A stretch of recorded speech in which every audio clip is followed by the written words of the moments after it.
Is Tamika here? I have not seen Tamika. There she is. I didn't know she Let me was. help you out here. You look like you're struggling. You know what? Why you messing with me? Why you messing with me on stinker? I'm just saying. Okay, we'll come to order now. Madam Clerk, please call the roll. Alderman Boyd. Here. Alderwoman Davis. Present. Alderman Ornowitz. Alderwoman Hubbard. Alderman Kotar. Alderwoman Spencer. Alderman Oldenburg. Present. Alderwoman Boyd. Here.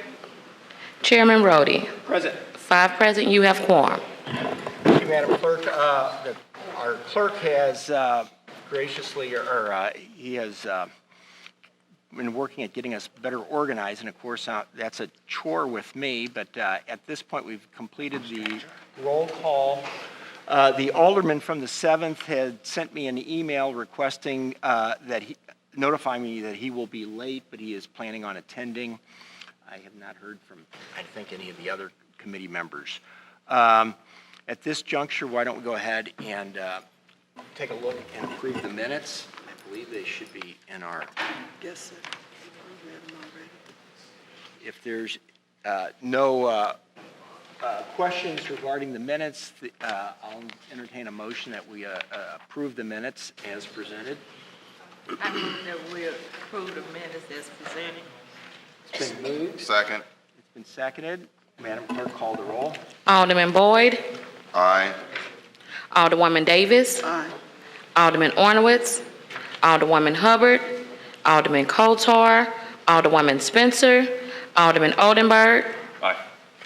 Alderwoman Boyd. Aye. Chairman Roddy. Aye. It's 5 aye votes. Okay, we're going to go ahead and kind of rearrange the minutes a little bit, the agenda a little bit here. We have the honor of having the CFO of the St. Louis City Public School System with us. We started this several years ago, and the idea is that once a year we kind of reflect on the fact that much of the incentives that we award come from the school system. They're the largest beneficiary of real estate taxes. And therefore, as we award incentives, we're impacting their budget perhaps even more than our own, certainly more than our own. That has historically been the largest use of our incentives up until the time of TIF, and I think it still probably exceeds the amount of money that we're doing in TIF, but it's certainly substantial. Just to kind of put all this in context, we are in the process of reviewing or developing an economic development plan. We've talked about this before. There's 2 ways of raising revenue. If you're a municipality, you can raise taxes, which work for a while, but if the tax rates get too high, you can actually end up running off the tax base. So we're sitting there and the role of tax abatement and tax incentives is a way of adjusting the price that we charge people to come to live and work in the city, and the idea is that if we adjust the price, we eventually want to go ahead and make more money off of it, so we went through a period of time of studying that and adopting incentive reform, but the role of the economic development plan is really a plan for us to grow base, and we've talked about it in committee before. There was an article in the Post-Dispatch as an example that talked about how somebody who would own a car in a distressed kind of North County municipality would actually pay more taxes for a inexpensive car than someone living in Ladue who would own a very expensive car. And that was because the tax rate was so high on personal property tax because the tax base in that North County municipality had been so diminished, whereas in Ladue, the tax base was so great, the tax rate could be very low. So what we're trying to do with this economic development plan is grow the tax base so that we have more resources available to provide, all the services that are necessary. But in the process of doing that, obviously we can't, we walk this fine line of, undermining the quality of services that we're already delivering. So we're going to have Ms. Banks present here in just a moment, but I wanted to kind of give some prelude for those of us here we have other things to do so they have an idea where the meeting's going. We're going to have that. And then the assessor sent out, I thought, a very good letter, and we're actually going to be able to see how growing tax base can actually reduce tax rate, because he covered that in the letter. I've asked him to come up and kind of go through the letter with us and explain how Hancock works, and then also perhaps give us a little bit of an update on some of the software down there. I think that would be very informative for us to be apprised of that. So he'll be coming up, and we'll put him on for a couple minutes right after Ms. Banks is completed. Alderwoman Howard cannot make it today for her bill, so the alderman from the 16th has agreed to sponsor that. And we usually try to go ahead and cover the bills in order of the folks that are not on the committee. So Alderwoman Clark Hubbard is not on our committee, so we would probably move her bill up to the first of the bills that we hear, and then we'll go through the rest of them in sequence.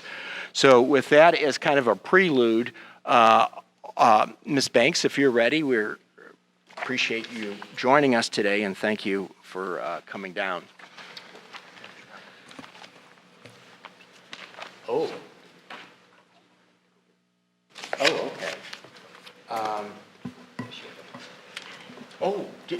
Do you have a, okay, we were just advised that your presentation did not work. Do you have a handout version of that? I don't have a handout version. However, I am prepared to just give a brief update to the committee and certainly take any questions that you might have. I will forward the presentation later, if that's okay. So first of all, I'd like to thank you for having me back again this year. I know I've been here, this is my third or fourth year. I'm the Chief Financial Officer and Treasurer for the St. Louis Public Schools. I'm also a TIF Commissioner. I bring you greetings from Superintendent Kelvin Adams. So I guess I'll start without my presentation notes, I am a city resident, so I certainly have a lot of stake in the game. I have children that graduated from the St. Louis Public Schools. So I'm just going to give a brief update today. Our strategic plan is the Transformation Plan 3.0, which we've had for several years. There has been a slight update to the plan. There are now 5 pillars that really drive all of our planning and spending around the district, and those pillars are excellent schools. Obviously, that is a primary focus for us. We are all about equity and fairness across the district. Our newest addition to the transformation plan is having culturally responsive teachers and leaders. We know that our students, we need to make sure that people in front of our students are aware of what our students are going through and can respond appropriately, and we've had a lot of training in these areas. The fourth pillar is the focus on students being able to read and succeed. And finally, that we know community partnerships and resources really help to support the district. Some of the biggest changes in the district, obviously we have a new governance. We've gone from an SAB to an elected form, to an elected board, We now have 7 board members effective July 1st, 2019. They did go through some extensive training and preparation for the governance. Approximately, I'd say 12 to 18 months, they went through training with the Missouri School Boards Association and the National School Board Association and others to prepare for the transition. There has certainly been a renewed focus on transparency and community engagement. We, at least from a finance perspective, we are having more budget forums, inviting the community out to have input into the budget and the finances of the district. We've had 2 already, one on September 30th and one on October 14th. Our third one this semester will be on a Saturday, November 2nd at Vashon High School at 10 a.m. if anyone's interested in participating. We'll also have another budget forum sometime in January or February where the community will be invited to, again, provide input before we start the proceedings. And this is for our next year's budget, fiscal year 20 and 21. We continue to be fully accredited and build our financial stability. We had a strong year last year, particularly with the passage of Proposition 1. The additional tax revenue has been great for the district. We have about a $400 million budget. Approximately 70% of our budget comes from local sources, which a large portion of that is from property taxes, as you know. So it has been great working with Alderman Roddy and Dr. Hollins as we talk about the plans that the city has and the various resolutions to make sure that all of the various TIFs are really strategic and the district is being considered as these developments come forward. It's been encouraging, and I think it's really going to make a difference for the district and for the students of the city of St. Louis. I know in former years I presented a lot of financial metrics where we were comparing St. Louis City with some districts across mostly the St. Louis region and also maybe Kansas City as well. Some of the things, there hasn't been a lot of change. Those numbers are big numbers and they don't change a lot. There might be slight changes from year to year. I know that we always look at our number of special education students. We have about 3,000 students this year, and the impact that SSD has on other surrounding districts. St. Louis Public Schools is not part of SSD, which provides a lot the funding for the county districts that participate. So a lot of times some of the numbers look a little bit skewed when you're looking at tax rates that other areas are paying, because they also have to tack on that tax rate that SSD has, which ours already includes that since we provide our own services. Certainly, wealthier districts typically have a larger percentage of their funding from local sources. Some of our less wealthy districts, you'll see, have a lower percentage from local sources and more from the state aid. So St. Louis Public Schools really sits kind of in the middle of the pack, if you will. And when you look at Clayton or Ladue, you'll see a very high percentage of local funding in those districts. So again, most of the metrics do not change a lot. I think we are doing very well as a district. We certainly have a long way to go as far as where we need to get our students, which is always the primary focus. And we need everyone's support, as we know. We can't do this alone, and we really appreciate all of the input that we get from the community and from the city. And certainly if you have any questions, I would be more than happy to address anything that you might have. I have just two quick ones, and then I'll kick it off for the committee. Could you give me the committee list for me? First one is, I believe the last tax that we voted on was, included an element for early child.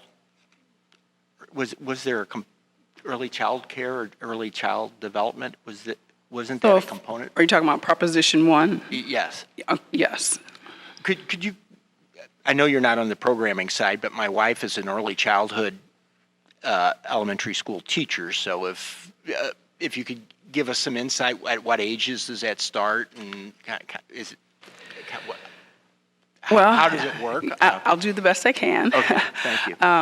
Certainly, from an early childhood standpoint, we have, the district provides preschool, which the state does not really provide much funding. They have started to provide some funding, but basically the district knows that this is really important to the education of students, is to get an early start. So we start as early as at 3 years old. So we have, I don't know how many early childhood classrooms that we have, but in many of our elementary schools, there are early childhood classrooms. So 3 to 5 year olds, and we have funding primarily through our property taxes. We also have funding from Title I classrooms, and also some partners through the St. Louis Public Schools Foundation provides some funding, in addition to, in prior years, we've had funding from some desegregation funds where we funded some of our preschool. So there are multiple sources that we use in order to provide early childhood education. Great. And then the other thing was, and I guess, obviously you are the CFO but don't set policy. We've had in front of our committee, and it's starting to pop up more and more, the whole notion of a community benefit agreement.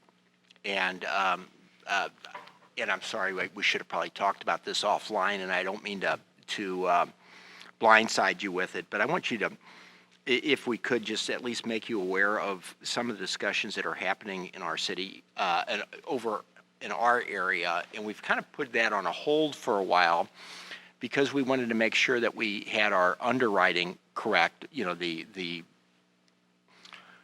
this kind of formula that we use, or economic model that Mr. Faring developed for us. And we want to make sure that's right. And we were kind of waiting for the economic development plan and the affordable housing study to get done. But there has been a increasing interest, I guess, in other communities that when a municipality offers some form of economic incentive, that beyond the incentive, they begin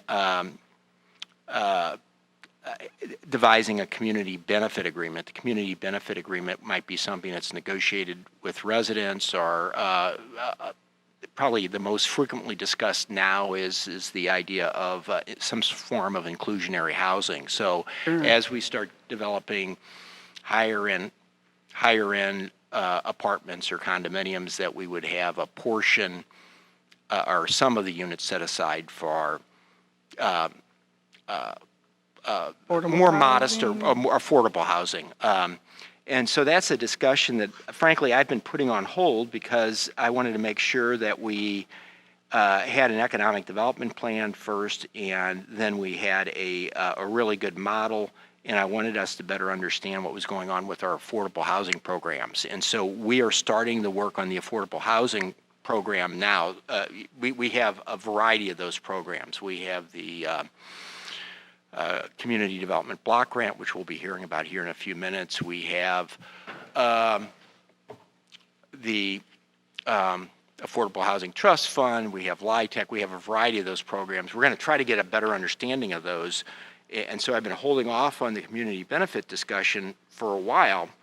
But in essence, what would happen is assuming that we're doing our underwriting very good with our model, if we're going to require a development to have a certain number of affordable units, that would obviously result in having a greater subsidy. And the question then is, we would end up granting more tax abatement than we otherwise might. And of course, the school system would be the biggest contributor to that. And I don't really know if I want you to comment on it. You're certainly welcome to, but I want to make you aware of that discussion, and I don't think that's something that we should decide in a vacuum over here. We've been talking amongst ourselves a little bit about it, but certainly feel free to comment on it now if you like, but well, I won't have a lot to comment, but I will say that I know that affordable housing is important. So I always say that we're not, I guess, anti-TIF, anti-abatement, but we just want to make sure that it's strategic and makes sense and is good for the community as a whole. So I'll definitely be interested in hearing more about that. We've sent out the RFP on the affordable housing within the last couple weeks. The gentleman who's over your right shoulder with the glasses and, I don't know, dark suit there, Matt, I'm pointing at you. He is the person who's coordinating the RFP for the affordable housing. And my initial thought was that we would hold off on community benefit agreements until we had a better understanding of what's going on with affordable housing. But I think when we complete that, we should revisit the whole notion of community benefit agreements as it relates to inclusionary housing and new development. But of course, I'm just one vote on our committee. I know that at the Planning Commission last month, the issue came up actually for our project that we're going to talk about later today, and the alderman from the 22nd might have an update on that when it comes. Actually, he'll be first up here to ask questions. But I wanted to make sure that that was at least on your radar. That's all I had to say. Alderman Boyd, it's you're up. If you have any questions or comments. Thank you, Mr. Chairman. Good morning. Morning. Always look forward to hearing from you. As a longtime parent of St. Louis Public Schools, all my kids have graduated now, but I'm now a grandparent in Me St. too. Louis Public Schools. How about that? I have a few questions. I'm intrigued by the budget forums. Is this new? The budget forums, we're having more budget forums. Typically, we have budget forums in the second semester. We have had some grassroots, I guess, organizations requesting more input. So we have moved some of those to this semester, and that's why we're having 3, this first semester and then 1 next semester. So they're not new, but certainly the timing is different. Okay. So I'll certainly be interested in attending one of them. You said the budget is about $400 million, right? Correct. How does that compare to last year? When we look at, I guess the biggest change is that full budget.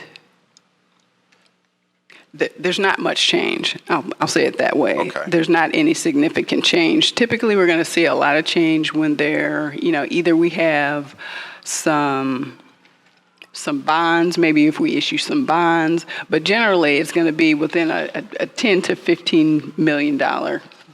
Can you tell if there's been a slight increase somewhere because property have come off tax abatement off the TIF rolls, so it was a little extra?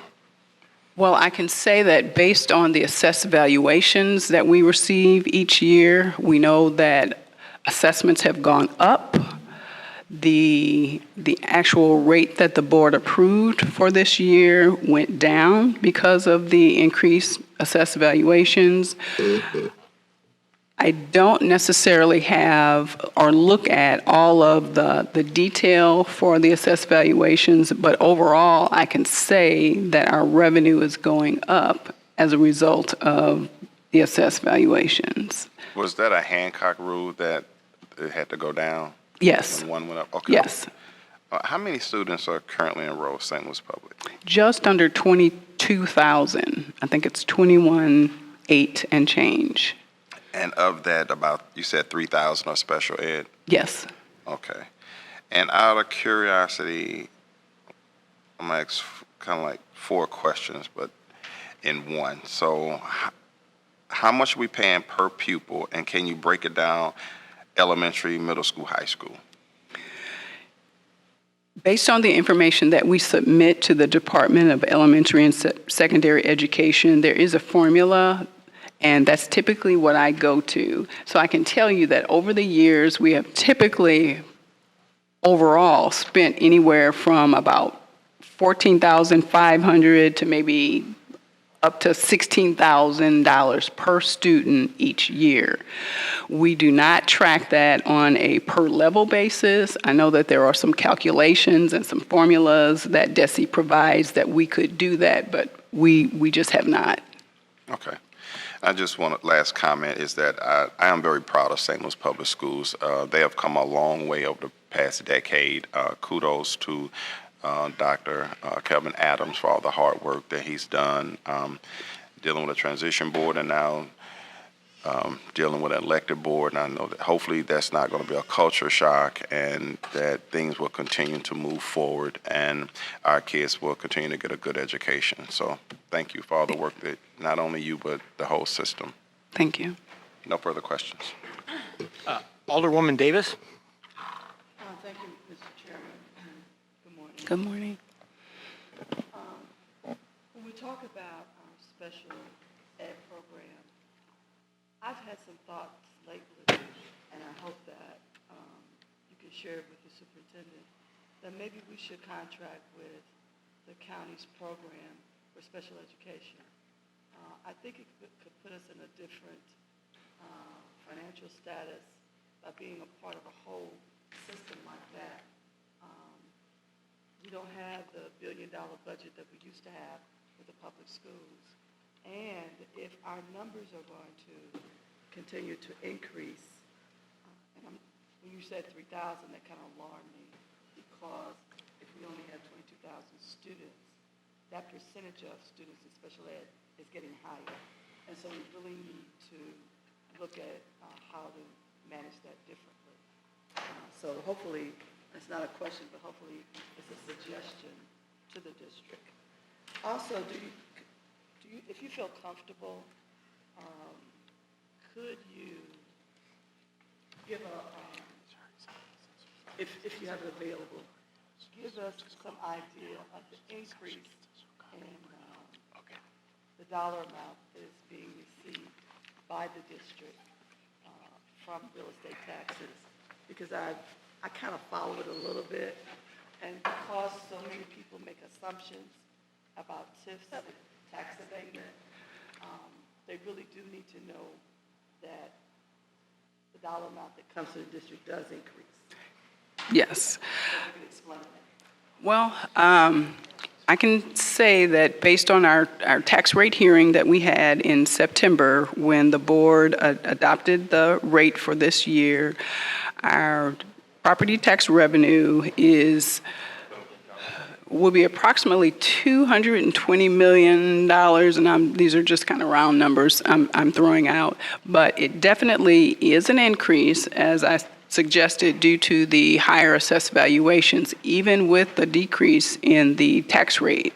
So there has been a if we look over, a 10-year period, there has been a substantial increase in property tax revenue, which, of course, there is some concern about this because we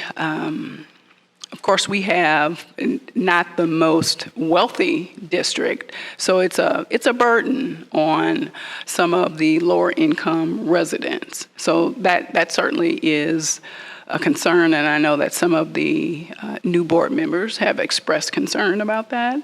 But to your point, property tax revenues are going up for the district, and it's not just because of Proposition 1. So. And if we look at it over the years, when a city is going through a renaissance, which is what is going on, most especially the last 10 years, it will continue to grow substantially, because some of the things that we engaged with incentives 20 years ago have been paid off. And so we've seen the full amount coming to the district. But I think that I can only say that I'm extremely proud of the district, because I know what the district went through from 2004 to 2010. And it was horrendous. It was totally destroyed. And so to see it be rebuilt, and in the manner that the superintendent did it, and most especially with how the education is being provided. So when people talk about this district, they need to know it before they talk about it. Thank you. Because the opportunities for young people now are so great and at an earlier age. So we're teaching coding earlier. We're teaching healthcare earlier. Their career paths, so many of them now that young people really have an opportunity to excel. So I want to thank you and thank the district. I wish the newly elected board well. It is not an easy job. I'm sure most of them have figured that out by now. It's a lot of work, but this is a conversation that will continue for a long time. Thank you. Yes, thank you. Thank you, sir. Alderwoman Hubbard. No question. Alderwoman Spencer. I have no questions, Mr. Chairman. Alderman Oldenburg. I have no questions either. Thank you for coming in. Alderwoman Boyd. No question. We have several members not on the committee that are present. Did anyone not on the committee have any questions of Ms. Banks? No questions? Okay. Well, Ms. Banks, as always, thank you very much for the update on the district. We appreciate and look forward to that each year. And please keep an eye on what's going on with our affordable housing study, and we'd like to have your input when it comes time for discussion on community benefit agreements. We have our assessor with us now. We are making copies of some exhibits, I believe we're still within the realm, so we are not violating sunshine by having him here, because I think it is directly related to finance of the school system. But he just sent a letter out that I thought was a well-done letter that gives a description of real estate taxes, and they actually talk about a 3% reduction as a result of Hancock, and I thought we could have an explanation of that, and we could have perhaps an update. Or why don't we go ahead and get started now, and they'll have that handout over in a second. Michael, why don't you go ahead and... Thank you, Alderman. Thanks for having me on. I thank this honorable committee for having me. As the Alderman had pointed out, we had sent out a letter to the Board of Aldermen and the President of the Board of Aldermen just explaining the new rate that was established. It was at 8.16. It was 8.42. So what we saw was a 3% decrease, and there's been some questions about the Hancock Amendment. And just to kind of explain, the Hancock Amendment is set up to limit the increased revenue that the taxing jurisdictions can take in from the reassessment of the property. And so what we had here is in the city overall, everybody received a letter. Well, anybody whose property taxes went up or property values went up received a letter months ago explaining that the residential values were up about 12% for single-family residences. So that was just the residential component. Once you put in the commercial, it came to about 5%. So then there's 2% inflation. So the 3% decrease was a byproduct of the Hancock Amendment. So you take the 5% and then you knock off the 2% for the inflation, and that's where the Hancock Amendment comes in, and that's why there was a 3% decrease. And if there's any questions about that, I'd be happy to answer. I did bring my Deputy Assessor, Sean Ordway, with me, just in case we get really far into the weeds. Sean's an expert on this stuff, and quite honestly, I can't say that I was overly prepared for this meeting because I found out about it 15 minutes ago. Yeah, in fairness, I was meaning to bring it down. I thought, well, why not? Plenty of time. I thought the Hancock would come up, and I get confused about it, and I thought it would be good to have somebody Well, happy to be here, yeah. And so it was a spare of the moment type of thing. So the question, I guess, for me regarding the Hancock was the issue of the growth of tax revenue. That's for existing property, but if we have new property that comes online. So this is only we're dealing with not new construction. This is the existing residential and commercial. And I guess is your question, how does the new construction? New construction, stuff rolling off a tax abatement. So that's pretty much remained. We haven't seen the same increase in the new construction as we have seen in the existing, property, residential and commercial. Basically, what we've seen, since 15, the existing commercial and residential has been increasing, whereas the new construction's been, I wouldn't say static, but it's kind of hovered around the same. And that goes, and it's kind of hard to distinguish between, when you talk about new construction, you're talking about property that's coming out of abatement, and then also just any kind of addition or any kind of, people pulling permits to add a bathroom or whatever. So that's all kind of lumped into new construction. Before I open it up to the committee or anyone else who has any questions, can you give us a bit of an update on, I understand you're going to have some wonderful new software that's going to help us do a lot better Sure. as far as Sure, no, I'm happy you asked. So early this year, Martin Luther King, the day after Martin Luther King holiday, we rolled out DevNet for our personal property side. DevNet is a vendor that we chose. It's a CAMA system, a computer-assisted mass appraisal system. In 2016, we received bond money that the taxpayers voted for, and it was $2.5 million was set aside in this bond for us to update our system that was completely outdated. As many of you folks are aware, the rest of the city kind of runs on this mainframe, which is, they've been using for the last 30 years. We're kind of getting out of that and kind of coming into, where we are today as far as technology goes. So earlier this year, we rolled out the personal property component of it.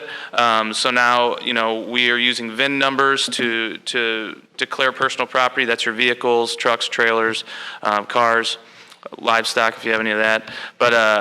But this year, or this coming Martin Luther King holiday, we're going to come in on the holiday. We bring our staff in. We're going to test the system and plug in the machine and make sure it works. We're currently tailoring that system to suit our needs right now, but that will move the residential and commercial property component of it, not just the personal property. So at the beginning of next year, we hope to have it completely rolled out, and that'll be the CAMA system, which is DevNet, doing the real estate as well as the personal property. And so far, the launch with the personal property went over extremely well. We had over 10,000 people declare online for the first time ever.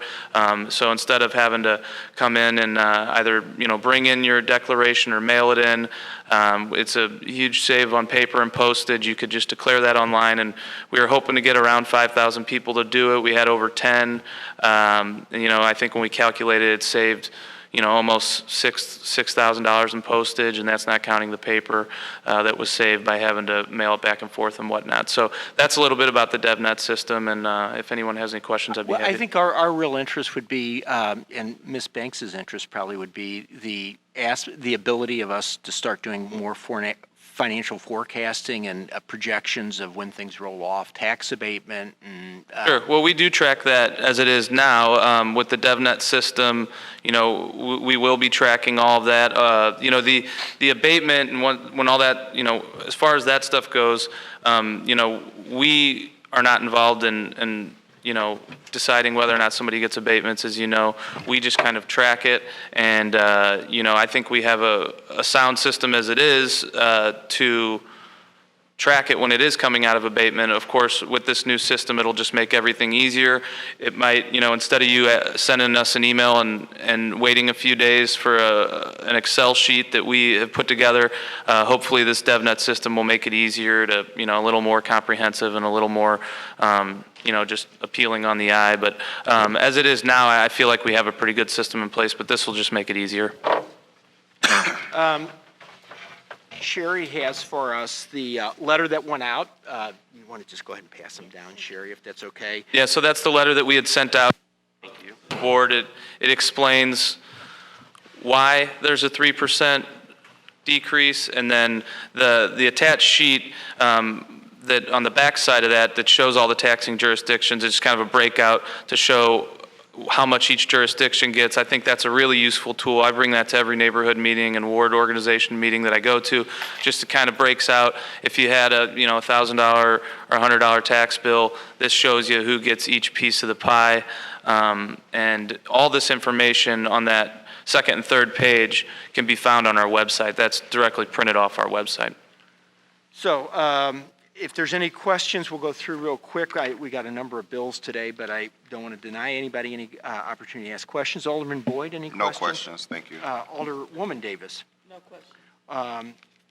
Alderwoman Hubbard, any questions? No questions. Alderwoman Spencer. Thank you, Mr. Chairman, and thank you, Mr. Dauphin, for being here today. My pleasure.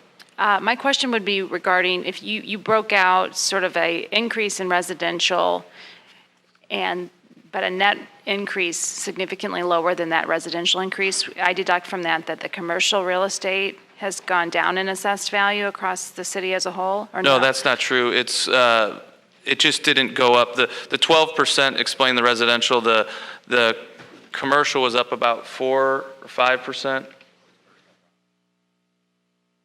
And that includes say that personal again? property, railroad, utility property, but yeah. So what he was saying, the commercial I think was up about 4, right? And then there's also personal property and industrial railroad. So that's how it averaged down to about 5% total. So overall, everything was up between the residential, commercial, personal property, and, industrial railroad. Are there any areas that were not going up as fast as inflation was going up? In other words, are there areas of real estate that we should be concerned about? Okay, that's a good question. So there are, and if I understand your question, are there some areas that aren't seeing the same increase as others, or Correct. ones that should cause concern? Or one that would just even be Sure. lower in increase than inflation? Yeah, so typically, what we saw in 17, while there was an increase in some of the neighborhoods and the wards up, in North City, there were some that were going down 5 to 10% in 17. What was encouraging, what we saw in 19, was pretty much no neighborhood or zip code went down. In some of those areas that were going down in 17, they remained at 0, as in no increase, no decrease, or they went up marginally, maybe between 1% and 3%. But the encouraging part was none of those areas that were, struggling as far as the values go, none of them we saw no significant decrease in any of them, which was encouraging. That's good to hear. Yeah.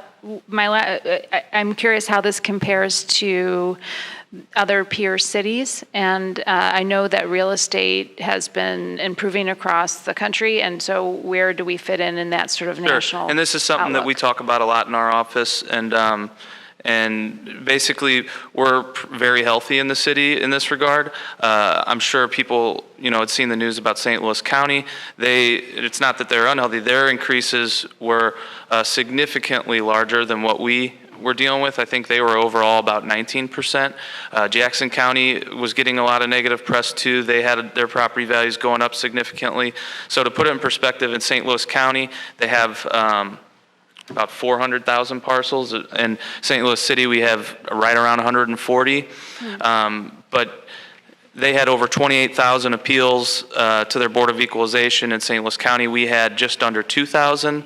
So any way you slice it, I think we had less appeals because we certainly have less parcels and less properties. But if you look at, just per capita, our appeals were nowhere near what they were seeing in St. Louis County. And then to put it in perspective, I know that the governor had put together some blue ribbon panel to go and look at Jackson County and look at St. Louis County, because there was so much of an outcry and there was so many appeals and the increases were more significant. So I know they put a panel together to look at those to Jackson and St. Louis County. They didn't, they stayed away from us, which was encouraging. And not only did they, not investigate us, for lack of better terms, but one of the legislators on the panel invited me to Jeff City to kind of explain how we're doing and how things are healthy in the city. So we didn't go there because we had a schedule conflict, but not to brag, but we're healthy in the city, and the reassessment process seemed to go over as smooth as it could in 2019 in St. Louis City. Okay, that's all I had, and thank you, Mr. Chairman. Thank you. Alderman Oldenburg? No questions. Thank you, Mr. Ball. Yep. Alderwoman Boyd? I don't have questions. I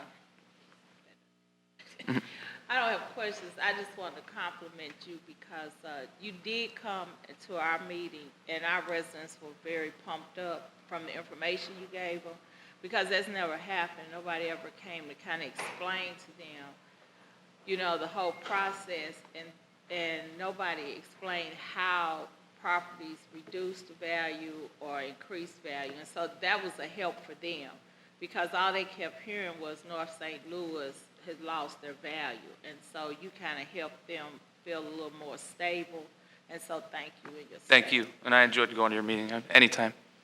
We have several older people not on the committee. Any of you have any questions or, no? Okay.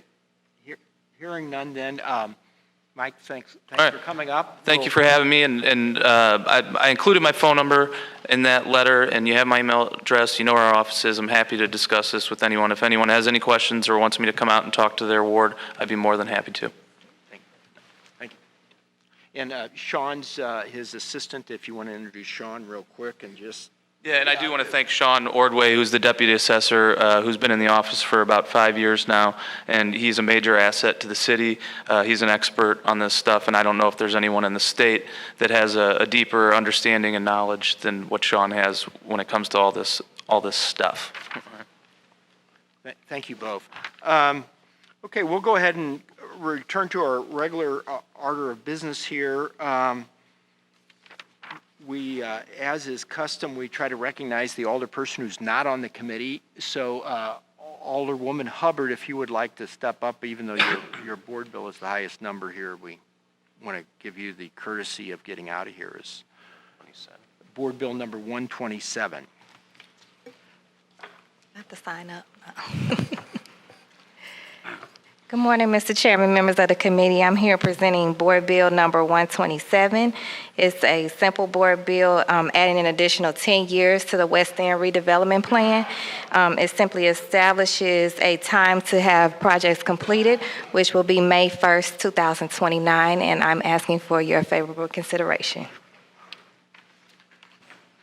Alderwoman, is there someone from from SLDC? Yes. Oh, there's Dale.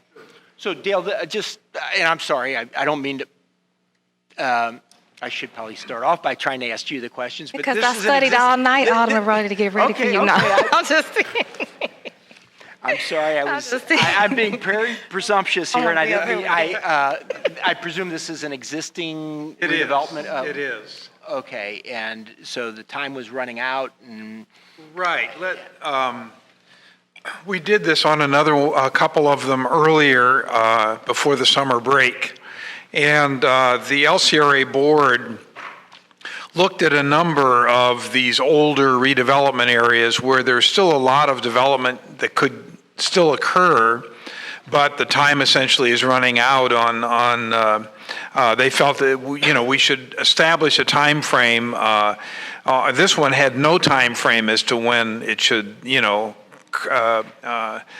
stop offering abatement.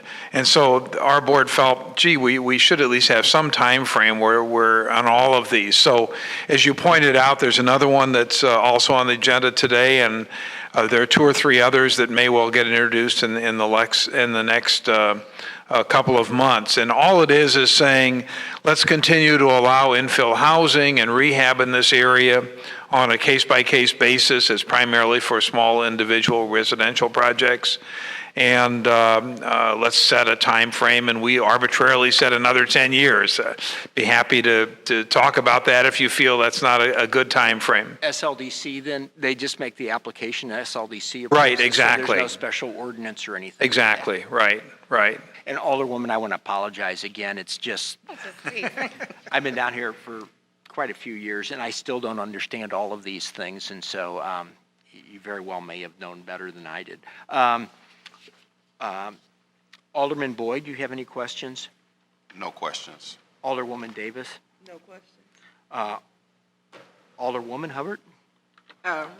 Real quick, Dale, I just had a question. So regarding this Chapter 99 redevelopment plan, are there any other areas in the city where you've done this as far as you give certain areas a time frame to complete certain projects?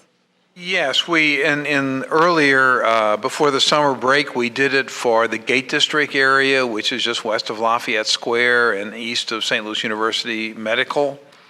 We have another one, which is sort of the Bevo Mill area that's on the agenda today.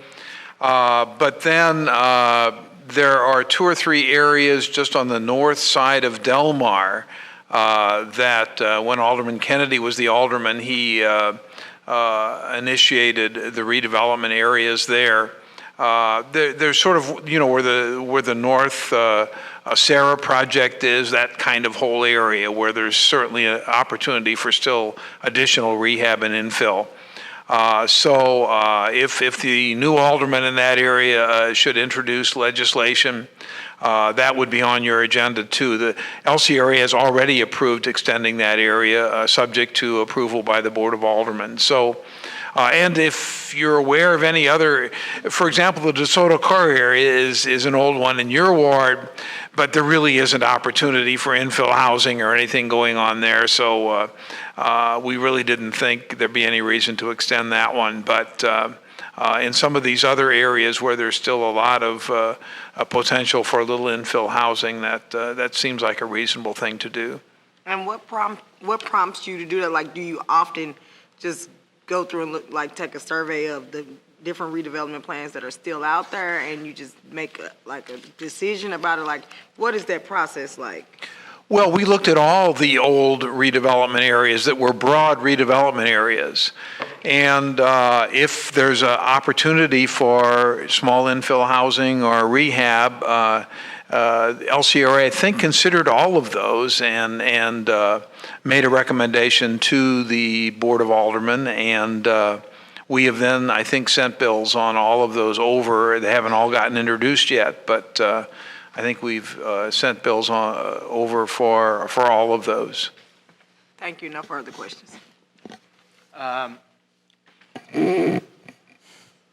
Alderwoman Spencer. I have no questions, thank you. Alderman Oldenburg. I was looking for it in here. What's the current zoning of the redevelopment area? Is it a mix of? Oh, it is, zones? yes. This is a large area. Potential. And I haven't mentioned, but you all adopted that map that shows different levels of tax abatement and Right. different, and I think there are 4 different levels within this West End. Okay. So as various projects come in. So Resolution 104 still is sort of a guiding barometer as right, an application exactly. comes. Perfect. Right, Okay. right. Thank you. No more questions for me. Thank you. Alderwoman Boyd. Okay, hearing no question, no other questions, the chair will entertain a motion on So moved. board number 127. It's been moved by the alderwoman from the 19th, seconded by the alderwoman from the 27th. Madam Clerk, please call the roll. Alderman Boyd, Aye. Alderwoman Davis, Aye. Alderman Ornowitz, Alderwoman Hubbard, Aye. Alderman Kotar, Alderwoman Fisher, Aye. Alderman Oldenburg, Aye. Alderwoman Boyd, Chairman Roddy. Aye. Okay, next board bill up is board bill Now, number... Mr. Chairman, I have a quick question. Sure. Dale mentioned that we adopted the incentive map. Did we formally adopt that by resolution? Yes. We did? Okay. Thanks. Next up is board bill number 104. Alderman, is there anyone down here for 104? If there is, and I'd like to, is anybody down here in the audience for 104? If it's okay with you, why don't we just wait till the end and try to get some of these people out of here then? Board bill number 111 is my own. Gentlemen, if you want to come up and talk about your project, and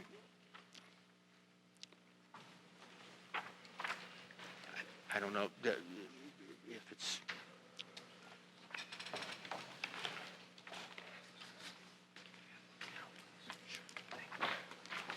Hand these out.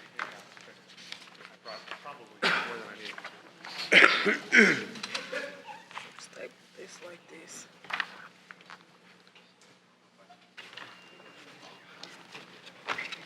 This is amazing.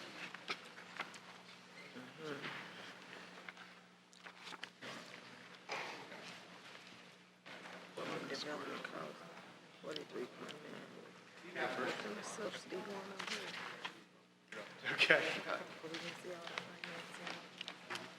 This and that. Is anybody recusing themselves from? Go ahead and proceed. All right, great. Good morning, Alderman. My name's Mark Rubin. I'm with the Coleman Group, 8025 Bonham in Clayton, Missouri. And I'm joined by Garrick Hamilton, also with the Coleman Group.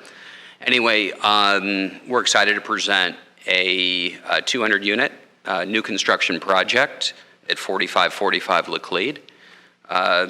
We've got 2 levels of parking, and then we've got 5 levels of apartments above it. The project is made up, it's a compilation of studios. We actually have a couple of micro units, some studios, 1-bedrooms, and then a small number of 2-bedrooms.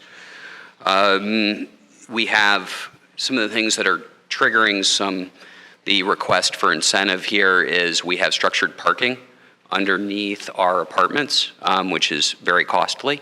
So wanted to make mention of that. And we did participate in a neighborhood community engagement program to come up with our final program that's being presented to you today. Joe was in attendance for several meetings, and we did engage the community at large. So wanted to mention that. Garrick, do you want to go ahead and? Just 2 quick things, and obviously we'll certainly welcome any questions that the committee has. Mark touched on it briefly, but just a point regarding the structured parking. Certainly not the first thing that we like to do, and when we do it, we like to try and do it in a way that is as cost-effective as possible. Unfortunately, the dictates of the form-based code for the Central West End neighborhood kind of necessitate the manner in which this thing has been designed and will be constructed. The second thing I have in front of you is really a clarification, and I wanted to make sure it came through. It's a 1-page, and forgive me, I gave them all to you guys, unfortunately. It should be a 1-page, thank you, 1-page graph that walks through, and you'll see in the materials from SLDC, it looks like the request is for a certain percentage of abatement, and that's actually a misnomer, and your board bill reflects the correct request. And that request is that we take the taxes and have a cost certainty type tax structure where it is a specified tax amount, such that, as you'll see in this graph, the year 1 of the construction, after construction of the project, the property taxes, and I'm only talking about property taxes alone, we're not asking for obviously abatement of the city earnings tax or anything along those lines. But the property taxes themselves will go from $55,000 annually to a minimum of $200,000 annually. And actually what we built into this, because we're still tinkering with the unit count of the design, is that it could be going up from $200,000 to a $1,000 per unit additional amount. So if we build 220 units, the first year it'll be $220,000. And then throughout the 10-year of abatement period, it will go up by 2.5% annually, such that you'll see what you get. And then after 10 years, obviously it goes to whatever our good friend the assessor specifies. So that's pretty much it from the formal presentation. I don't know if SLDC has any presentation they'd like to do separately, but we're obviously available for questions. Matt, why don't you, what I think our protocol is that we try to get someone from our shop to go through the financials with us to verify that these are what you stand behind. I think Zach included a version of this, which we're trying to start moving towards, because it kind of, I think, calls out everything a little more clearly in a visual manner too. But what Garrick said is correct. Although we do list on the right-hand side a 70% abatement for 10 years. That's basically just to give an idea of what the equivalent of the structure is in our kind of traditional vocabulary of tax abatements. But as I mentioned, we're replacing about 50 units with 200 units, and the current taxes on those units on the total property is about $50,000, and it goes up to about $200,000. So in the bottom line, project rate is 4.5 out of 5. But over on the left-hand side, you can kind of see how that benefits the city and the school district on a 10 and 30-year basis with net present value. So the fiscal benefit to the city's bottom line with the new tax revenue is almost $1 million over 10 years and approaching $6 million at 30 years. And for this is over the base. and to the school district, almost $900,000 over the 10-year period and approaching $9 million over the 30-year period. And then we also calculate the kind of neighborhood average for residential properties in the neighborhood. So we want to compare the project with the abatement to what the neighborhood average is, assuming there's no abatement. And even with the abatement in place over the first 10 years, it exceeds the neighborhood average.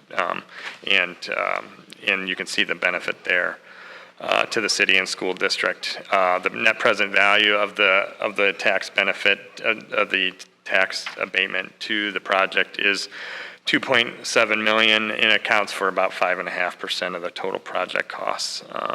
So we also look at the return to the developer. So we're kind of in the middle. We're in the middle of the market range, in the low sevens, without incentives, and mid sevens with the incentives in place. So the developer's getting an expected return and not an excessive return with the abatement. So that's a general overview. I'd say also to mention the graph on the top. That also, and all the benefits we talk about, those include both not sales taxes, but the property taxes and the earning taxes of new residents. We do include a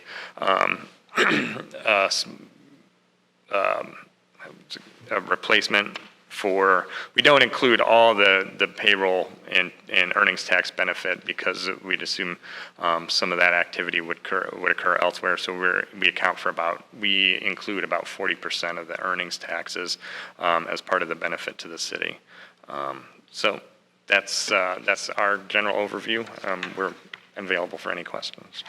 One of the things that came up during their presentation to the Planning Commission, which Alderman Boyd and I had previously discussed, was the idea that there's existing apartment project there that's fairly old and not in particularly good condition, but the apartment units are affordable. And so then the issue came up, well, would it make sense to start requiring, again, this gets back to the community benefit agreement, should we have something in there to require a certain number of these units to be affordable? And so we've requested, in deference to Alderman Boyd, I asked that the developer would get an idea of what, if we kept everything the same, but then added some, I think the analysis that you had showed me, Mark, was 10 units a studio or 10 units. And I don't want to speak for you, but depending on what analysis you used and the level of income and everything, we're talking probably $40,000 to $60,000 a unit of additional subsidy for each unit of. Really, the increment is, so the easiest metric is, we're going to take it from about $50,000. Mark, can you get to the microphone, please? Sorry. We're going to take it from about $50,000 on the tax rolls up to $200 is going to be the starting place. The analysis that we ran, and I benchmarked off of AMI as per the St. Louis City's website, and I looked at both 60 and 80% of AMI, applied a 30% factor for housing costs, which I think is a traditional method. And the adjustment, so we have proposed a $1,000 pilot, a set pilot, and it would, per unit, per year. It would adjust that anywhere from a range of about 700 to, well, that's on the high side. So from about 400 to about $700 per unit per year on that increment. So Joe, to answer your question, is it would actually be over $100,000 for those 10 units. The type of impact that it would have. What I was trying to do is quantify that and actually talk about subsidy per unit as opposed to subsidy per year. Got it. So if we were, in other words, the way you're looking at it, instead of $200,000 of taxes, we'd have to cut that all the way down to somewhere between 60 and 100. So we would be reducing about $100,000 less per year, which gives gives you an idea of how expensive it is to do newly constructed affordable housing. And the case was that would be for a studio or one bedroom, which is not really, not there aren't people who need help in studio and one bedrooms, but obviously, families are, right. We're not talking about 2 or 3 bedrooms, which would even be more expensive. I don't want to be presumptuous. I hope everybody recognizes as chair that I don't try to cram things through, but my thought was that we would hold the whole community benefit agreement action on our board till we really understood what was going on with affordable housing after that study was done, and then we would have some real information for us, and then I think we should probably re-engage with the school board and have a broader discussion. But what I'm hesitant to do is start doing, kind of policy on the run and start doing something that might set a precedent on a project like this, and then after we get the affordable housing study back, we realize that we want to shift gears. And I think the thing that we need to do one of the most important things that we need to do for developers and people that we're trying to attract to invest in the city is give them an element of predictability. And once we set the ground rules, I think it's very important for us to keep those ground rules, but I am hesitant to go ahead and begin setting ground rules without us, that might end up changing every couple months. So, Alderman, I hope that you find that was responsive to your inquiry. And I did. Okay. So with that, why don't we go through the committee and see, Alderman Boyd, are there any questions? Sure. I just want to expound a little bit, Mr. Chairman, on your comments. So in the Planning Commission, there was some good conversation about this project in which currently in the state, in the current condition of the property, the rents are affordable in the Central West End area. And they're being replaced with more market rate that's out of the reach of the average person. It's a phenomenal project, which I certainly support this project. I had just kind of shared some frustration about how in the Central West End area, they build up and create density by building up, and we're not spreading out across the city to the detriment of north of Delmar. And so I wanted developers to start being more sensitive to, that unintended consequence of rebuilding, revitalizing a community, what happens to affordability. And I certainly agree that we can't do this ad hoc. It was just, I thought, a pretty timely discussion that we had in the Planning Commission, and I certainly look forward to helping create a policy in which we can do some replacement of affordable units when we're bringing in high-end, because these are high-end, nice units.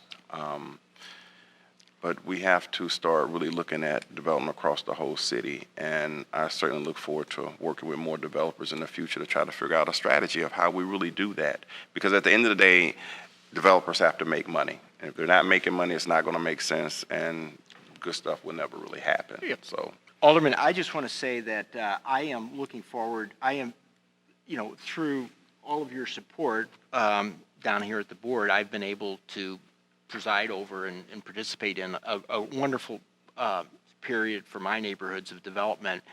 I want to be in a position of facilitating the discussion that you have, because I think it's an important discussion. I think it relates very well with what the Alderwoman from the 5th had said about her experiences with overconcentration. This is not going to be an issue that I really want to, I don't want to make the decision. I want to facilitate discussion, and we really want to go ahead and frankly listen to some of the neighborhoods that have not experienced as much development, and really look towards your guidance in shaping the policy. One of the things that I will tell you is without a policy, as a neighborhood develops, you will be criticized from all direction because you didn't define what success was before you started, which is what we're experiencing, in my neighborhoods now. If some people feel like, we're growing too quickly. Yeah, we as a city need to define what success is, and I think that will really help us as we move forward. And the crisper and the cleaner and the more defined our policies are with regard to things like affordable housing, I think it'll be more beneficial for us moving forward. But thank you for your comments and raising the issue. So I have a question. Oh, I'm sorry. From Matt. Matt, on this page right here. Yep. Down in the bottom right-hand corner, explain that break-even year, 2026. Is that right? I think that's from a TIF calculation. We can look, if we look at the and that obviously there's no TIF here, and that's just kind of left from on that. But I can explain a little bit about we also show a break even on the graph page, on the right under the graph at the left. And that's the neighborhood average break even. And what we do is calculate how long it takes for a project to break even with the neighborhood average. In this case, it happens almost immediately, but on some it will hover below the neighborhood average for 10 years, and then the abatement burns off, and then that line, the yellow line would cross the blue line, which is the neighborhood average.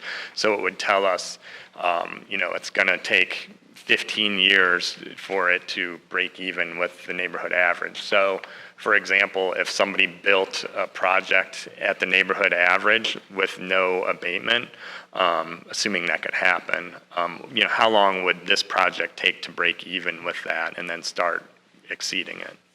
Okay, thank you. No further questions. Alderwoman Davis apologizes. She had another meeting, a conflict that she had to leave for. Alderwoman Hubbard.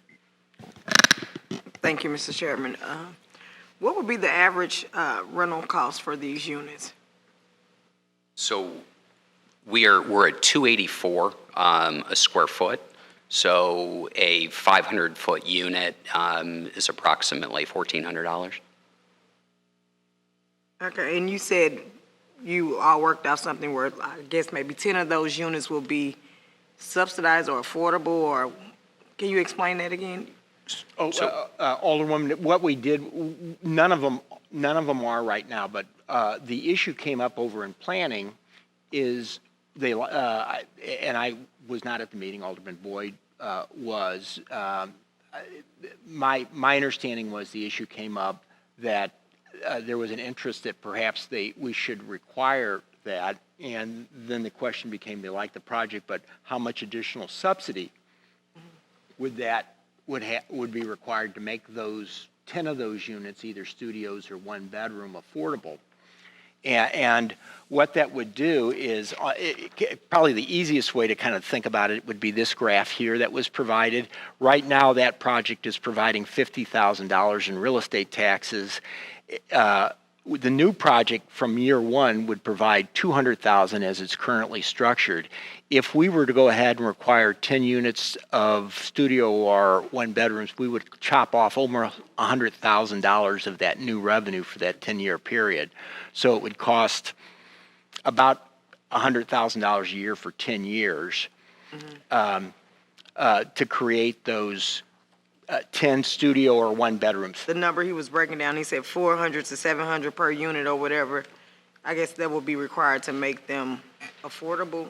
So let me try to take a run at this. I know this gets confusing. So right now what they're doing is they're starting at $1,000 a unit in taxes. So that's there's 200 units they're projecting, so that'd be $200,000. And we want to make sure that we guarantee that the taxing districts at least get that amount, and that grows at 2.5% a year. So that's what we wanted to make. That's what I think they negotiated with Jonathan to make sure that that would happen. What they're saying is, instead of guaranteeing $1,000 a unit, they would have to reduce that $1,000 guarantee a year down to, is it $500. Down to almost $500 just to create 10 units. So that's only 5% of the project. There's 200 units, so you're only talking about 5% of all the units, and it would reduce for 10 years, you would reduce the tax collection by almost $100,000 a year. Okay. And so is this project with the, I guess, incentive map we adopted or whatever, the 10-year abatement, does this particular area call for that? So the incentive map was designed to be kind of a quick solution for small projects below $1 million, and this area would qualify for no incentive for small below $1 million projects. I think the theory, and Jonathan and others, and Matt can probably better address this than me, was that projects above $1 million, I guess all commercial projects, but then residential projects above $1 million would go through the economic model they would develop, and they deserved a closer scrutiny, and they wanted to make sure that we still made money on them, but they still might qualify for incentives, and so they kind of customize the incentive for those larger projects. Typically, they're going to involve structured parking, and costs just tend to go higher as you get denser projects, if that makes sense. It does. Matt, did I add Yeah, and I think part of the reason behind the map too was 80% of the abatement requests that come across our desk are for small projects, single-family homes, and we'd like to have those developers and you as aldermen have some more certainty about what's going on and what would be expected. So to kind of streamline that process, because you just can't do a full analysis and cost-benefit analysis on every single family home abatement request that comes across our desk. And in general, those single-family homes, the abatement doesn't really benefit the developer as much as the buyer. So. And thank you for explaining that. I just wanted to definitely get some other understanding on it, because in our community, they literally beat us over the head, when we do any type of incentive, especially with my ward having all the development that's getting ready to take place. You have people who sit on this social media soapbox and talk about incentive reform. And so, I get it that even in an area that it may not particularly call for a 10-year abatement, I know to finance it all together, to package it together, it's what's needed. And Alderman Roddy has been excellent at that in his ward. But to what my colleague from the 22nd said, I mean, in North St. Louis, we're open for business. If you know of any of your other colleagues or friends or developers, I mean, we have a sprawl of land that we would definitely love to have some type of housing or development in. So I think as a city and as a body, we definitely need to start looking at how we can develop the entire city, because when you leave one part of the city in decay, those headaches cross the street to the affluent part of the city. So it's my hope that we'll start setting some type of trend in town to let people know, hey, St. Louis as a whole is on the cusp of so much greatness, and we need to start developing in other areas, because it's bigger than just downtown or the Central Corridor. And so it's my hope that, in certain circles, you all would definitely mention North St. Louis, because we want growth and development in our neighborhoods.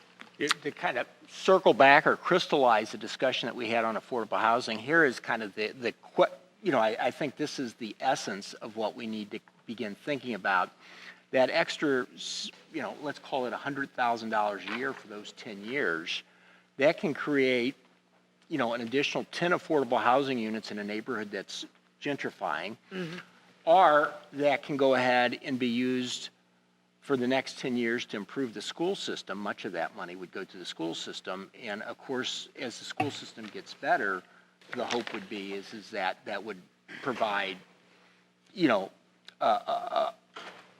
would make neighborhoods out everywhere in the city a little bit more, desirable. So, it's kind of, we're taking money out of one pocket and sticking it in the other. I think we're wanting to do good things with that money. The question is what is more important of those two good things? And I think we need to make that decision down here. Thank you, Alderwoman, for your comments. Alderwoman Spencer. Oh, I'm sorry. Alderman Kotar has snuck in. Alderman Kotar. Thank you, Mr. Chairman. I do have one question, and you may have covered this, and I may have missed it before I got here. Looking at this, you're talking about a pilot of $200,000 a year growing at 2.5% or 1,000 per residential unit, whichever is greater. Is that per occupied residential unit? Okay, but as proposed, this is 200 units, right? So those numbers are the same? Never go lower than that. I'll speak up, Mike, if I need to. Yeah. Go ahead. So it's based on unit count. Yeah. So if unit count adjusts, Is it went that to through 205. construction, if maybe you wind up building more unit, if you can Right, squeeze? you take a 750-foot unit, you chop it in half. Okay. And so, yes, it would be on a per unit basis. I just want to know the rationale behind. Some kind of minimum, guarantee that it won't drop below. So if we only build 190 units, it's still $200,000. But if it goes up, it's another $1,000. If it's 201 units, It's $201,000. yeah, got it. Thank you. Alderman Oldenburg. What's the timeline? Construction timeline start? You've acquired the site already? So leases are in place until this coming summer. Okay. So May, June. It's a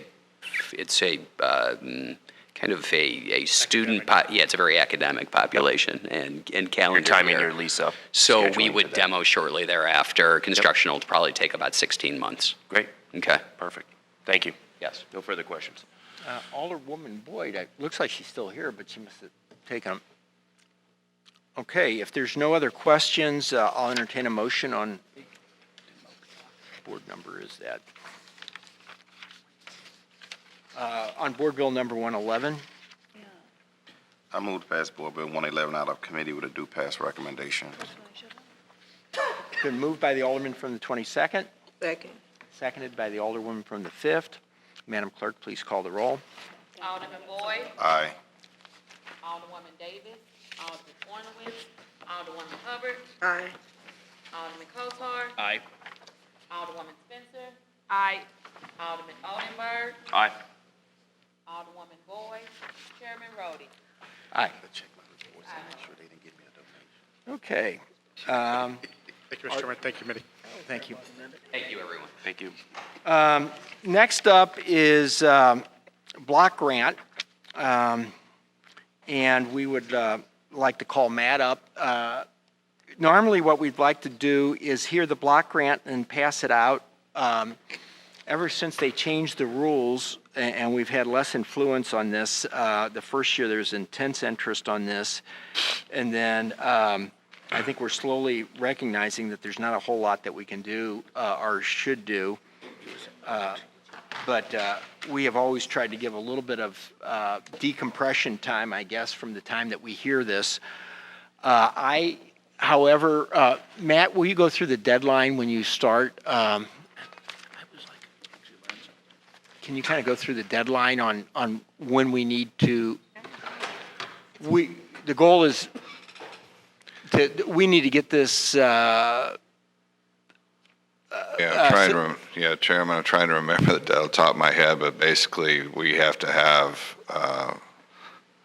all of the appropriation approved to get to HUD by November 15, but that includes, of course, passing out of the full board. So we're sort of just trying to kind of get out of committee as quickly as possible so we could get it through the full board, but I think by November 9 was the last day. Okay. I think what we ran into was I'm going to be gone next Wednesday, so I cannot have I won't be here. We could certainly have a hearing next Wednesday. If we pass it out today, we could, if we pass it out today, we wouldn't have to come back next Wednesday. But I won't be here, but I presume my vice chair, Alderwoman Davis, is declined to be my vice chair, so Alderman Oldenburg is my vice chair now. Alderman, so if you're available next Wednesday, we can. I don't think we have to make that decision now, but kind of think about that as we make the presentation. If we want to slow this down, we can have it next Wednesday, but one way or another, it needs to be second read by next Friday, and I certainly don't want to be the one responsible for us missing a deadline for the community development block grant. So why don't you go ahead and kind of walk us Thank you, through Mr. that. Chairman. And I think that was, I think in the half hour we have here, I think I can cover most topics and make the committee comfortable with passing it out today. That certainly would be my goal. everyone. I'm Matt Moak. I know most of you. I do want to make some preliminary introductions today to get this done with the annual action plan. The appropriation this year happens to be combined with also doing a 5-year consolidated plan. And every time we do that, we use a consultant. This year it is H3 Studio and Rise, who have representatives here today, and I'd like to acknowledge them. From H3, Tim Brehan, and from Rise, Stephen Acree and John Cruz. I also have 2 members of our CDA staff who, many of you know Bill Rata, Mr. Housing's here today, and also a new member of our staff who has really accelerated the process and helped us get through some pretty tight deadlines, Justin Jackson, who's here with us today as well. Thank you. So Board Bill 126, obviously an appropriation bill. To the extent the text of the bill is fairly basic, we do it every year in terms of how it reads. Covers 4 different areas, the CDBG funding being the biggest funding element in the bill and the one I'd like to talk the most about today.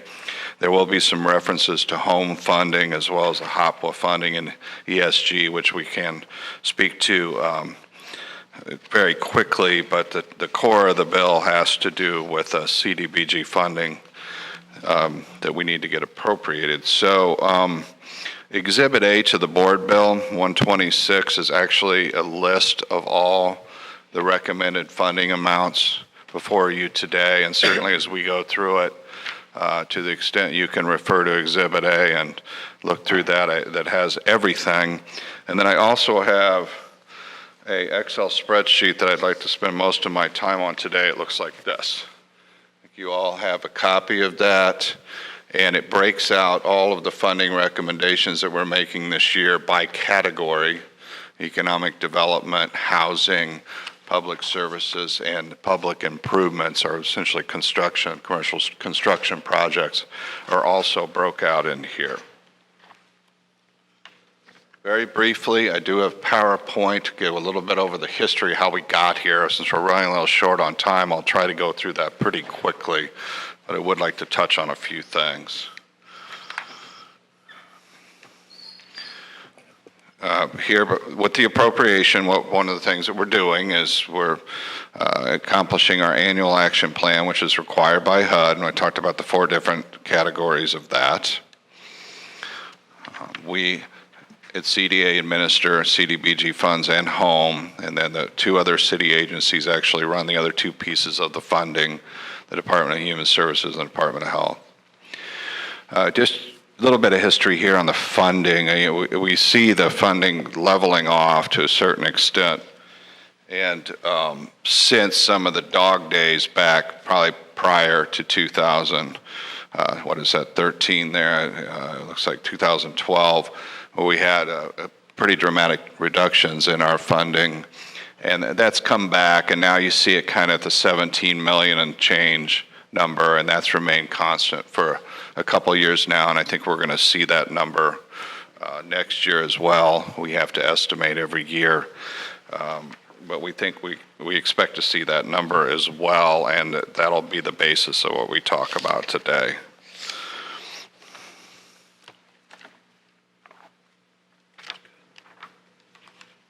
Just another little bit piece of background. Most of you know that HUD came in and paid us a visit in 2012, 2013, and we had to substantially revise the way we do things at CDA. I think it's been overall a good development. It took some getting used to, but basically the way we appropriate funds and choose recipients of our funds has become much more transparent and much more competitive process. At CDA2, we've also added some additional sort of safeguards and to get through that process in a transparent and competitive way.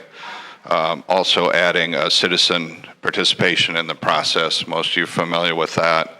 And also including the aldermen and others as we go through the RFP in different ways that we get the competitive proposals. And essentially getting the word out much more about what we're doing and why than we had done historically.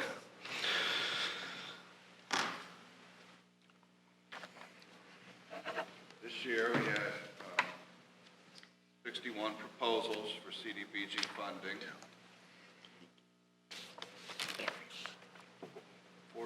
different organizations applied for that funding. And again, I'm referring to this document mainly, and I'd just like to get down at the bottom of this document, the third to last page. I'll put it on the screen as well.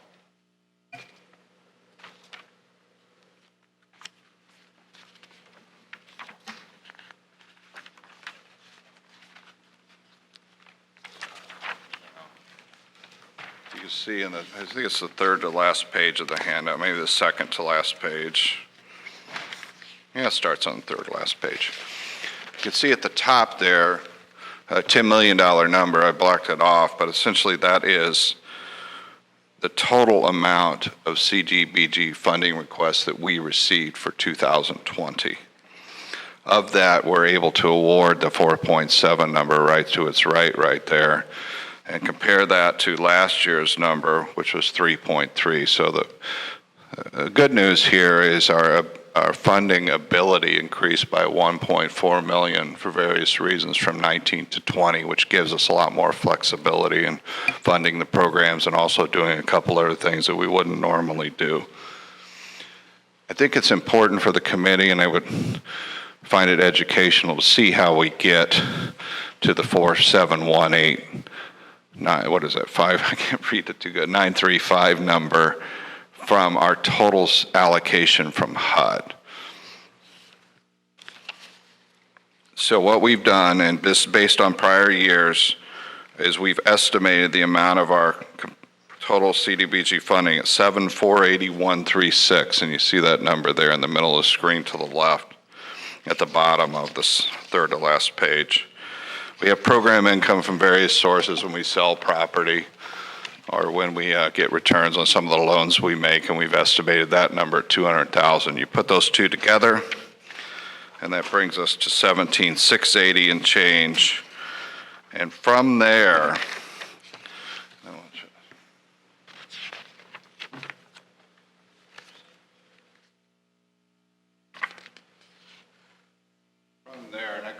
above the line items, kind of like I'm using a taxation term.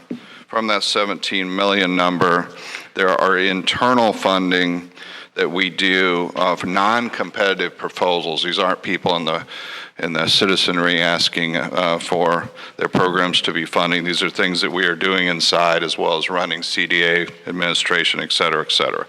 If you look down that list, it's sort of, I won't get, just for lack of time here, I don't want to get into a super amount of detail, but if you look down that list, you see the various things that we're funding internally to run CDA, to run Operation Brightside, doing the problem property programs partially funded through us, LRA maintaining some of our buildings is partially funded through us. And so you come down to the bottom of that number, and again, there's a total budget number of the 17,680, but after the above the line items, if you will, that's what leaves us with the 4.7 amount that we're able to use to fund the discretionary programs that we're really here to talk about today.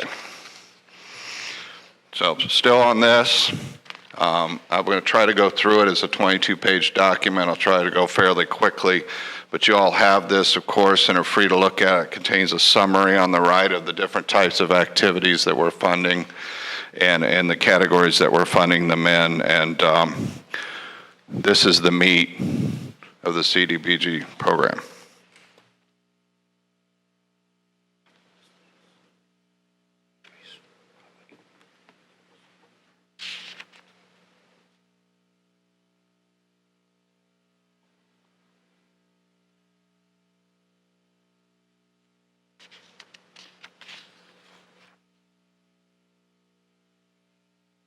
There, but let's just take a look at this document, if you will. On the first page, economic development, there's two programs that applied for funding, and we're going to award both of those. The first one, International Institute, you can see it there on the screen. Thank you, Justin. I have new next to the programs that weren't with us last year and have applied for funding this year. International Institute actually did have funding from us in 2018 and for whatever reason fell off the radar in 19, but is back in 20. It's a good plan. It involves small business lending to low to moderate income immigrants and women. Lending that's typically not served by traditional financial institutions. The same can be said for the second item there, Justin Peterson's Housing and Reinvestment Corp. Just so happened that there was an article in the Business Journal just this morning about J.P. Morgan Chase investing in the Justin Peterson operation. Again, same kind of idea, home and business micro lending, but a very successful program and one we want to support. We're able to bump up their number a little bit this year as indicated on the chart.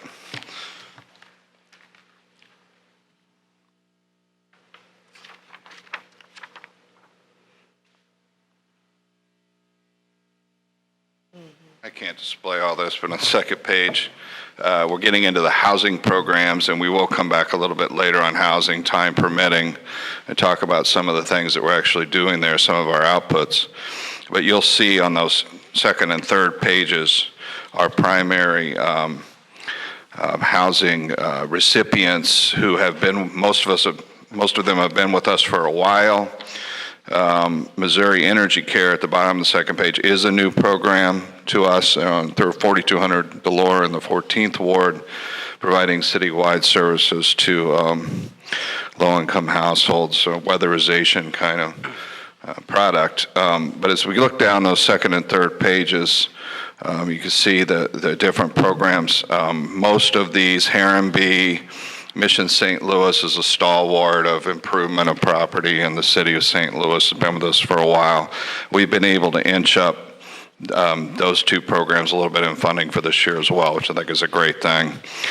We had a little bit of a snafu in 2019 with HUD, where we characterized some programs as minor home repair, and they took offense to that and wanted environmental reviews and different things I won't bore you with. But essentially, we found a way around that through characterizing programs as weatherization and energy efficiency. And so some of the programs in Mission St. Louis on page 3 is one of them. Because of the HUD snafu, we're not able to spend their 2019 money. We're going to allow them to spend that in 2020. So they show a zero on recommended amount, but the reality is we're using rollover to fund them, and they're in good shape. Alderwoman Davis actually pulled us aside about that before she left, and we assured her that that is not a zero, but in fact they're going to be allowed to go forward.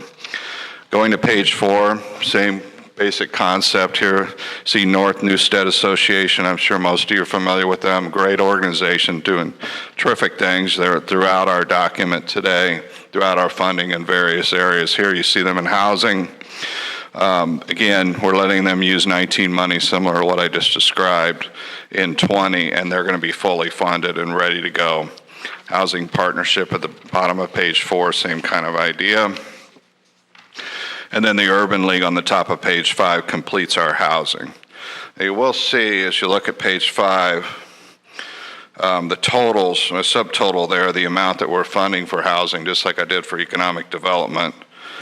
And that number shows a 755 for 2020, and it would look like it went down, but again, the reason that is we're allowing some of these entities to use rollover money.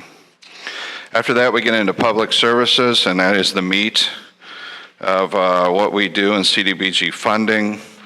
HUD caps the amount of our award that we can use for public services. That cap is 19% of the total award, the 17 million number.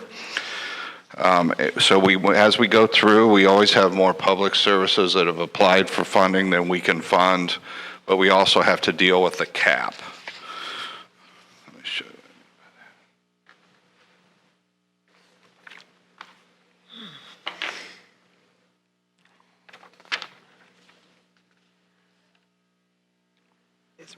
No, Matt, I think we all have that in front of us. It's probably easier for you to just keep talking. Is there any objection from the committee that we don't have that on the screen? Or I can't see it anyway. I don't think anybody, I can't read it I either. didn't get over here with the PowerPoint. I just trying to highlight it, but it is cumbersome. Thank you, Chairman. So let's see where we are. What page are we on here? 5, Public service. 8, 9, 10, 11, 12.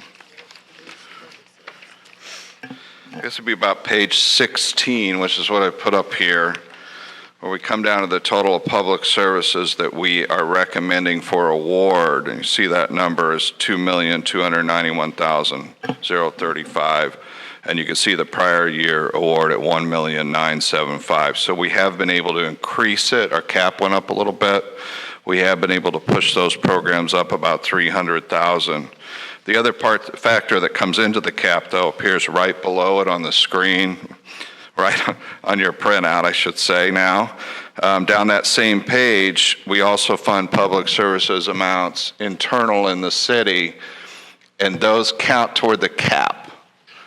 So we have to consider those when we go down. We go to the next, flip to the next page, you can see a little note in the right column there about our cap, and we're basically butting right up against the cap with our public services awards.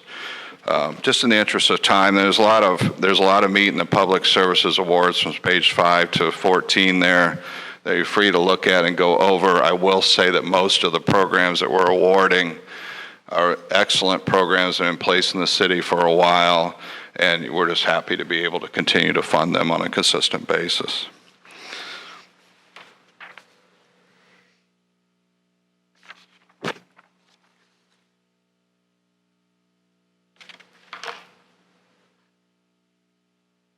So the last category of funding that I'd like to speak to today involves public improvements. And I think this is a spot where this year we have a little more money to play with, about $1.4 million to move than what we had last year.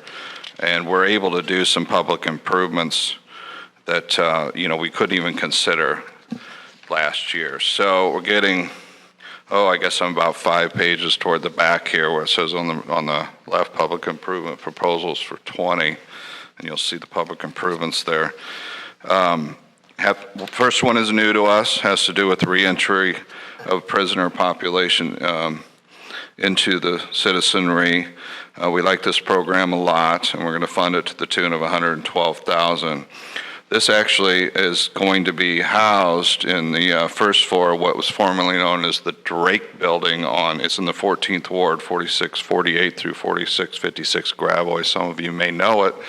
It was a long-time problem property that we ended up clearing out in my prior life, and now it's on a way to being used by the Criminal Justice Ministry for reentry, so we're very pleased with that. You can see that there at the top left. Coming on down, there's several other good projects here I'd just like to highlight. One involves the Fox Park Fieldhouse in the 6th Ward, a big neighborhood project, and trying to get this going again for the neighborhood. It's a 2716 Shenandoah. We like that project a lot. We're going to be involved in getting the building tuck pointed, a new roof on it to the tune of $100,000. Gateway Homeless is next. Most people are familiar with them. The G180 emergency shelter, 1000 North 19th. Again, here we're helping them keep their building operational. The next one is very interesting, Launch Code. It's at 4811 Del Mar in the Fountain Park neighborhood, and that neighborhood is really trying to make some strides in the 18th Ward. And this is essentially a coding operation that trains LMI youth in the business of computer science, and with the idea that jobs will spring from that, and we're very excited about that project as well. After that, 1001 Lynch is a Places for People proposal, and they want to make a 70,000 square foot health facility at that location, and again, Ms. struck us as a very good proposal, and we're funding that to the tune of $350,000. The final one, and they flip the page, is with the Urban League, and they're taking an old PNC bank on North Grand in the 3rd Ward and converting it into a essentially a financial assistance and training operation. And again, we just thought this project absolutely outstanding, and we've awarded it $400,000. That pretty much completes, again, everything I've talked about here in the last 10 or so is in this spreadsheet, and I would encourage all of you just to look at it and get familiar with it. It's the complete list of all of our funding, including our internal funding. and goes through. Of course, it matches to Exhibit A, which is part of the Board Bill 126. And so we feel like we're good to go. We do have some additional PowerPoint slides that we can present regarding housing production. We're going to have Bill talk about that today if you all are interested, but that's what I have. I have one quick question for you, and then I'll open it up to committee, and that is, I understand we're spending money citywide on project. When we're funding projects, I guess citywide. Actually, I got two questions. I understand that it's kind of hard to differentiate geography. Certainly, I don't want to go ahead and deny residents in my ward, who might be a homeowner who needs access to low-cost funds. I certainly don't want to go ahead and do that. But what I do want to do is make sure that if we're using any of these money to improve a building, a physical building that, will, have a difference in how people perceive a neighborhood, I believe the neighborhoods in my ward are beyond the need of that. I don't think there's anything in there. I saw where there's a couple things that are going to facilitate the redevelopment of a building. Right. And I, certainly my ward's not impacted. I would hope that going forward, we're not going to use block grant money in my ward, even for a social service organization, to be improved, because, I don't think, and the same thing with, some of the housing money that we're talking about, except for affordable.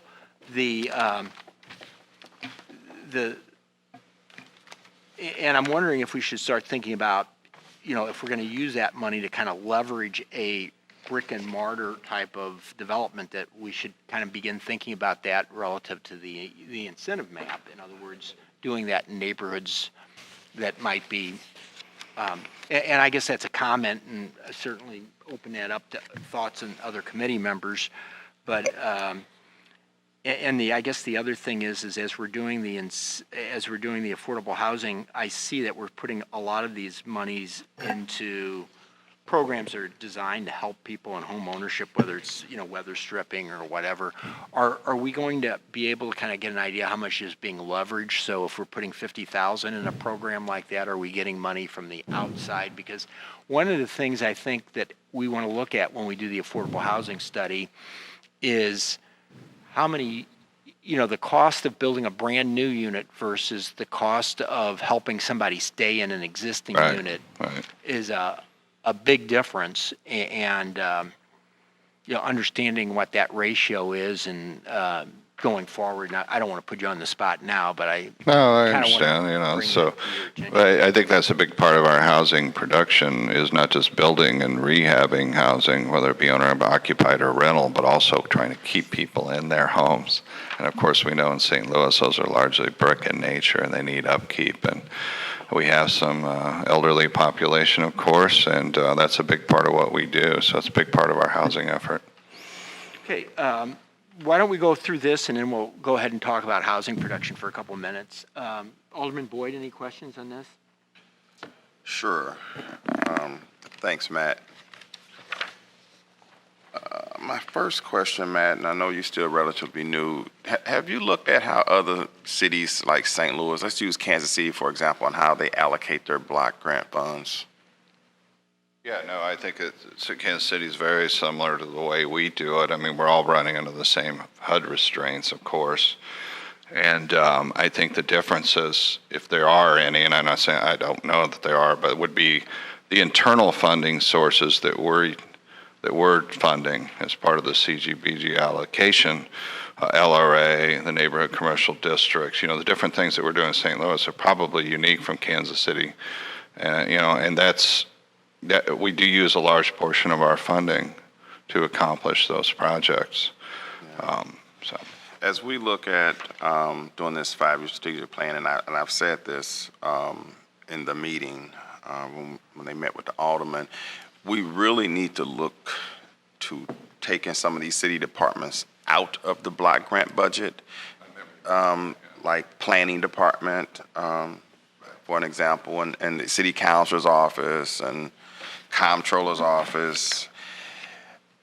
No, I think that that's important to look at, and of course, I'm new to it, but when I came in, I sort of was, how did this come into being? And I remember you mentioning this at our meeting at CDA, and I don't disagree. I'm not sure how we got to where we are today.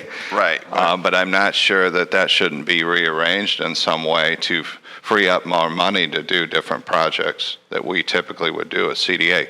I'm not judging it one way or another. I just think that discussion probably needs to be had. Comment, and I'm hoping that the mayor's administration would take a hard look at rethinking how we allocate these funds. I mean, certainly we've been doing it for probably 20-something years. I'm not going to blame anybody for, why we do what we do, but I think we should change the strategy of how we do that, and I hope we look at that very seriously. Sure. I jot down a few notes on some stuff. So, can you tell me the percentage of funding that we actually spend with the city agencies compared to, the overall 17 million? How much do we actually spend on city agencies, parks and rec? Meaning internal? Yep. Is that what you mean? Yeah. I don't have a percentage, but I do have. You have the number. Breakdown of it is there. That's why I wanted to start with it to a certain extent there on the second to last page of this handout. It looks like over 4 million. Would that be about right? Pardon? Over 4 million. Would that sound about right for internal? I see 12 million total, but of course some of that is, running CDA, whatnot. I don't know the actual number there. I mean, we can, you can go through, you see, like I see planning there, for example. I'm walking all the way down to planning on that chart because everything above that, are things that we're using to run CDA. Planning at 810 for 2020. The minority contractors capacity building, that is something that HUD requires us to do. And so that is something that really can't be tinkered with. LRA maintenance below that at 950. So there you're what, 1,760,000 right there. Commercial district at 850. The business development support program at 200. Those are sort of, as I look at that list, those are sort of internal programs that I think you would be looking at, Alderman, in terms of how do we fund those right now versus how we might fund them. Operation Brightside, and as we go on down,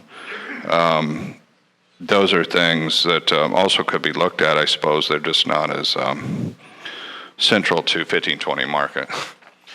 Expanded rec, for example. Why do we need to fund expanded recreation program? Why wouldn't that just be in the city's park and recs budget? From general revenue. Answer. I'm just other than historically curious. we've done it. Okay. Yeah. Okay. And out of curiosity, rather than fund public improvements, and I hear you say we had this, what looks like a little extra money, why wouldn't we just put that money into housing production? Well, referring to the last line there on that page, I mean, that has to do specifically with the Preservation Square project. No, I'm sorry. Okay. Public improvements, that's where we have the sales, Gateway Homeless Service, Right. Lunch Code, Place for People, and the Urban League. That's $1.4 million. Yeah, okay. Why wouldn't we just put that, since it's the first time we had an opportunity to do that, why wouldn't we opt to just put that 1.4 in housing production? I believe the answer to that is because it's a commercial project, whereas home and CDBG normally would be used for residential. Am I summing that up correctly? Whereas since these are commercial projects, they fall under this type of Now, I appropriation understand you can fund them under CDBG, but you can also fund housing production out of CDBG. Not commercial, is that right? Am I saying that right? Well, we did Okay. say that we did receive applications for all those public improvement programs where we do have money budgeted for housing production. And Right. But typically, I mean, I would like to see housing production like $8 million, going to rebuild neighborhoods. And we might be able to get there if we're not doing public improvements and we're not funding all the city agencies that should be funded out of general revenue. That's where I'm going with all of this. So I understand you got applications for it, but why wouldn't we opt to do more houses, build more houses, or rehab more houses than to restore commercial buildings for nonprofits that, can do their own capital campaigns? Don't disagree. I think if there's excess money in the CDBG, it by default goes into housing production. That's where it goes. And I think that's what you're trying to get at, is you'd like to see housing production fed more. Absolutely. I would like to. So we're doing all these plans. We're looking at incentive reform. We're looking at economic development strategy across the city.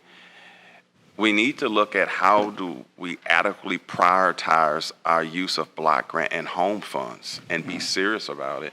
And Matt, I'm not trying to beat you up or anything like that, because you're new to the position. I want to support you, and I want to support my city by doing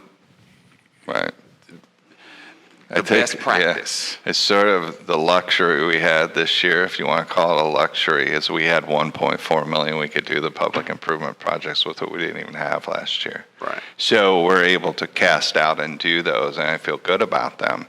But it doesn't address your larger concern. I mean, that's right. It's perplexing to me. Seriously, I'm not trying to down any nonprofit or what have you, but there are agencies out here that have the capacity to raise their own money, and they don't have to continue to come to the city of St. Louis and dip into the block grant funds. And we need to really start taking a hard look at that. And we need to start figuring out, how do we increase that bucket for housing production and housing stabilization in our neighborhoods, and stop just doing what we've always done, because it's the easiest thing to do, because these people have a track record of doing this public service or this initiative. I would just like to see us do things a little bit differently. And the theme of what you're saying, Alderman, is that you'd like to see the housing production money come up. And some of this other stuff go away. Yeah, well, I do think the public services that we're funding, though, are very important, and I looked through some of the programs, and it's just amazing what people are doing in our community on the public service elements. I wish we had more. I wish we weren't capped to do more there too. But I also question, the capacity of organizations. Maybe we should, in this public service, focus a few years on capacity building for these organizations, so that we do not have to continue to fund them. Because we, as the black aldermen who had neighborhood organizations, because HUD came in and said it was too close to the alderman and we were just issuing out stuff like it was a slush fund, we've lost opportunities to have quality services given to our residents hands-on. The organization that I used to have funded is basically one volunteer right now, and is probably going to go out of business soon. And that's real unfortunate. But I continue to see, organizations that get money for the past 20 years, and maybe we should use that same model that HUD suggested and look at doing some capacity building, not just cut them off like we did, because we just basically cut them off and said, sorry, you better start applying for this matrix that we've set up, and if you make it, you make it, if not, too bad. I did gloss over that a little bit in the PowerPoint slides. I was rushing pretty good there. But we are doing capacity building training inside CDA now, since the changes from HUD, to try to bring organizations up to snuff the way you described. But we're doing a little bit better. I could probably keep you here for 2 hours. I'm real passionate about block grant money and how we allocate it. So I'm going to shut up, Mr. Chairman, and let somebody else speak. Well, thank you, Mr. Alderman from the 22nd, for shutting up. We appreciate that. Alderwoman Hubbard, do you have any questions? Yes, thank you, Mr. Chairman. I don't want to sound like a broken record, but I echo the same sentiments as my colleague from the 22nd.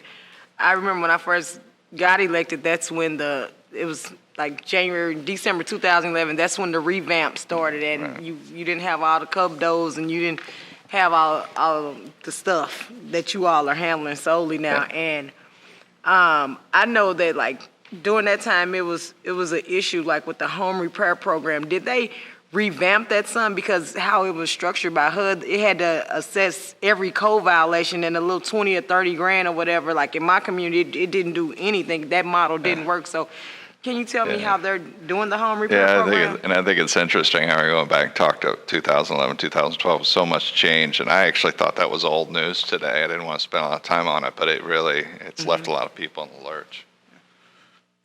Sure. So the Healthy Home Repair Program is the main program. It's administered by CDA, so the applications come to us.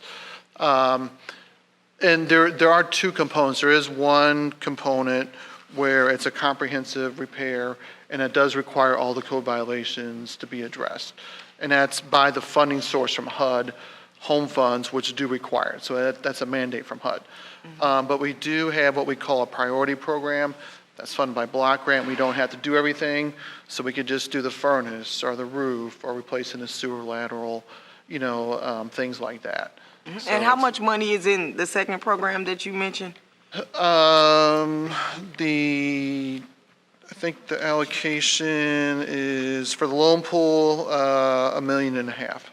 Okay, and could you all provide us with a update, like where those dollars have been spent per ward? Yeah, that's something we could do. Okay, Yeah. because I know in my ward, we don't have very many homeowners, but the ones that we do have, some of them, they need some assistance with trying to get some things done. And I know in the past, we were hands-on in that process, but now it's like, the people don't even ask for a support letter anymore. I guess they just go directly through you all, and you all, I guess, how do you evaluate which, I know, is it a waiting list? How do you all determine who First get come, the money? first serve, except if you have a priority need. Okay. So there is a waiting list. It's administered citywide. And then that people qualify for that based off of income, and you all look at that stuff too? Right. They have to be owner occupied. You have to meet the HUD, low to moderate income guidelines, current on the property taxes, things like that. Okay. And so I would like to see if anything has been We done. do have a number of projects in the pipeline in your ward. Okay, and I just would like for us to have better communication regarding it, because I know we don't have, our hands in it anymore, but I would like to know if the program is actually working and serving people in my ward, and so I would like to see that. And then I just have another comment about a lot of these organizations that are being funded. It's kind of blowing me away, because here we are with CDBG money, and then some of these same people get Prop S money. It's like, I understand it takes different pots of money to fund an organization, but when I'm looking at this, it's like, not to discount the work or anything, but it's like the usual suspects. The names that we are familiar with, that we see out here, and like Alderman Boyd said, they have the capacity to get money from other places. They are getting money from other places, and I think it's time for us to revisit that, because, I won't point any fingers, but in our communities, we know which organizations are actually doing the work.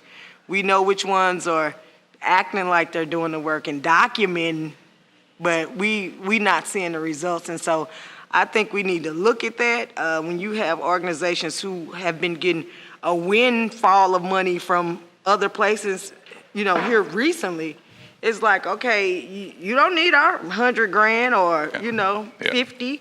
So I think we need to start going through this stuff with a fine-tooth comb, because for so long we've been doing the same thing and we're not seeing the results.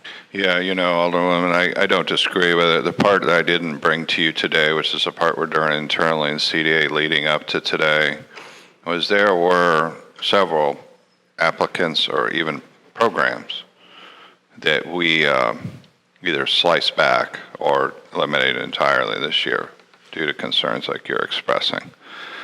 It's not before you, of course, because it's not part of it. We're not giving them money. It's not part of the appropriation. Mm-hmm. But we're aware of some of the organizations. I'm not aware to the extent that maybe I should be on the ground about, whether you're getting results of particular organizations or not. I was comfortable enough this year, however, with some of the programs, most of the programs that I was looking at, that had an obvious track record of production, that I felt pretty good about this. Mm. But we did cut some out. Okay. And I appreciate you doing that, and Mr. Chairman, at some time, I know we have a busy calendar, but I would like to, and maybe this is not the committee for it, but I would just like to have some of these organizations come before us, and so they can, exactly show us what they're doing, or maybe we should like tour them or see them in action or something, because it's a lot of the same old thing, and I'm not seeing the results. Yeah. And I specifically would like to have someone talk to me regarding Justine Peterson, because I know they recently acquired a building in my ward, and I'm just trying to figure out what their plans were for it. They have buildings down by the river. I mean, like, what role are they playing in acquiring these properties? I know they get tons of money from different places, and they do good work. I've heard good things about them in the community. But I would just like to know, like, what their mission is, what their motto is, and what are we helping them do? So. Right. I'm not down in the weeds with some of the details you're referring to. Right. You know. But like you said, I know that's a good program that we want to support, but the other things I don't know as much about. Right. And so, Yeah. in supporting these programs, like when you said some of them you look at, you say, okay, they getting money from here or there or whatever. They may not need our funding this year, but Right. I would like to see some of their overall budgets. It's like if you got a budget in excess of millions of dollars, or you getting this money in, like, save the 20, 40, 50,000 to an organization that really needs it. I don't disagree with that. We do see a lot of the budgets as part of our application process. So we do see the other funding sources and things that are coming on paper. They're being represented to us as part of the overall project. Typically, of course, we're not funding the whole project. We're just funding a piece as well. So, I think we have a fairly good handle on that. Going fairly good. Thank you, Mr. Chairman. No further questions. Alderwoman, we are certainly welcome, suggestions for future meetings. We do have a fairly full schedule as far as, I think, things that citywide interest that would probably be priorities. What I would encourage is perhaps if you have specific issues about, one of these, to perhaps begin by talking to Matt or someone on his staff. If you're interested in the budget of the overall organization as opposed to the project that is being funded, so Matt's team should be able to help you with the project. Okay. But if you're looking at the overall budget, I would suggest visiting with Professor Hollins on our staff, and and he would, I'm sure, be able to help you. Most non-for-profits should have on their website an About Them section, and a lot of times they'll have the financial information on that. If it's not there and it's not really accessible, they should at least have a 990, which is a tax return that Dr. Hollins, I'm sure, would be able to help you kind of understand. So and if you feel like you're not getting cooperation, certainly come back. We want to be responsive to your request. Thank you. You know what else I would offer on that, Alderwoman, too? Obviously, we're somewhat constrained by the applications that we received. We received 61 this year, and some we did not fund. There were certainly, it's probably under 10. But the ones that we did fund, we extended the full extent of our funding availability to them. And I guess my point being, I think a lot of those are really good programs and are doing good things in the community, which is the good part about it. But it's not like we had 50 new programs coming into us saying, oh, well, we're ready to do X, Y, and Z. As if we had, we would have looked at them. Mm-hmm. So I do think part of it is somewhat, I'd say status quo is not the right word, but we're seeing some of the similar organizations come back, but we like those organizations. So it'd be good if we saw more applications for our funding, I guess is my point, especially in the social service area. Because I've heard in the past, if your organization doesn't have the right capacity, which I get it, I understand it, applying for these type of dollars, a lot of people are out here actually doing the work, but they're not in a capacity to go through the whole application process and having all their stuff together. And we get that, and it's business, it's city money, so you definitely need to have all your stuff together. But I guess I just would like to see some of these organizations that are out here doing the work. I mean, they may not be very popular, they may not be on the news, but they're actually in these neighborhoods doing the work, touching the people. And so I don't know, I probably would like to see like a mentor-mentee program or something to help small organizations build capacity to move to the next level, because these guys are out here doing the work, but they just don't have the, the financial backing in place to make it all come together, or they're not in the capacity to solicit grants and stuff like that, because it takes a lot of work, to do that, in a non-for-profit organization. But they're out here doing the work, and I would like to, I don't know, it's probably a conversation for another time, but I would like to see some of those people who are actually on the ground in these communities trying to change stuff however they can. I would like to see them get some help in addition to these organizations. Yeah, I understand. And certainly that's in the public services category for us. And again, there's some terrific programs in there. That's all in the handout. I didn't go through them individually today. Really good programs in there that we are funding. Could we use more? Could we use a mentor-mentee? Yeah. It'd be good to see that. We'd like to see that too. Okay, Alderwoman Spencer.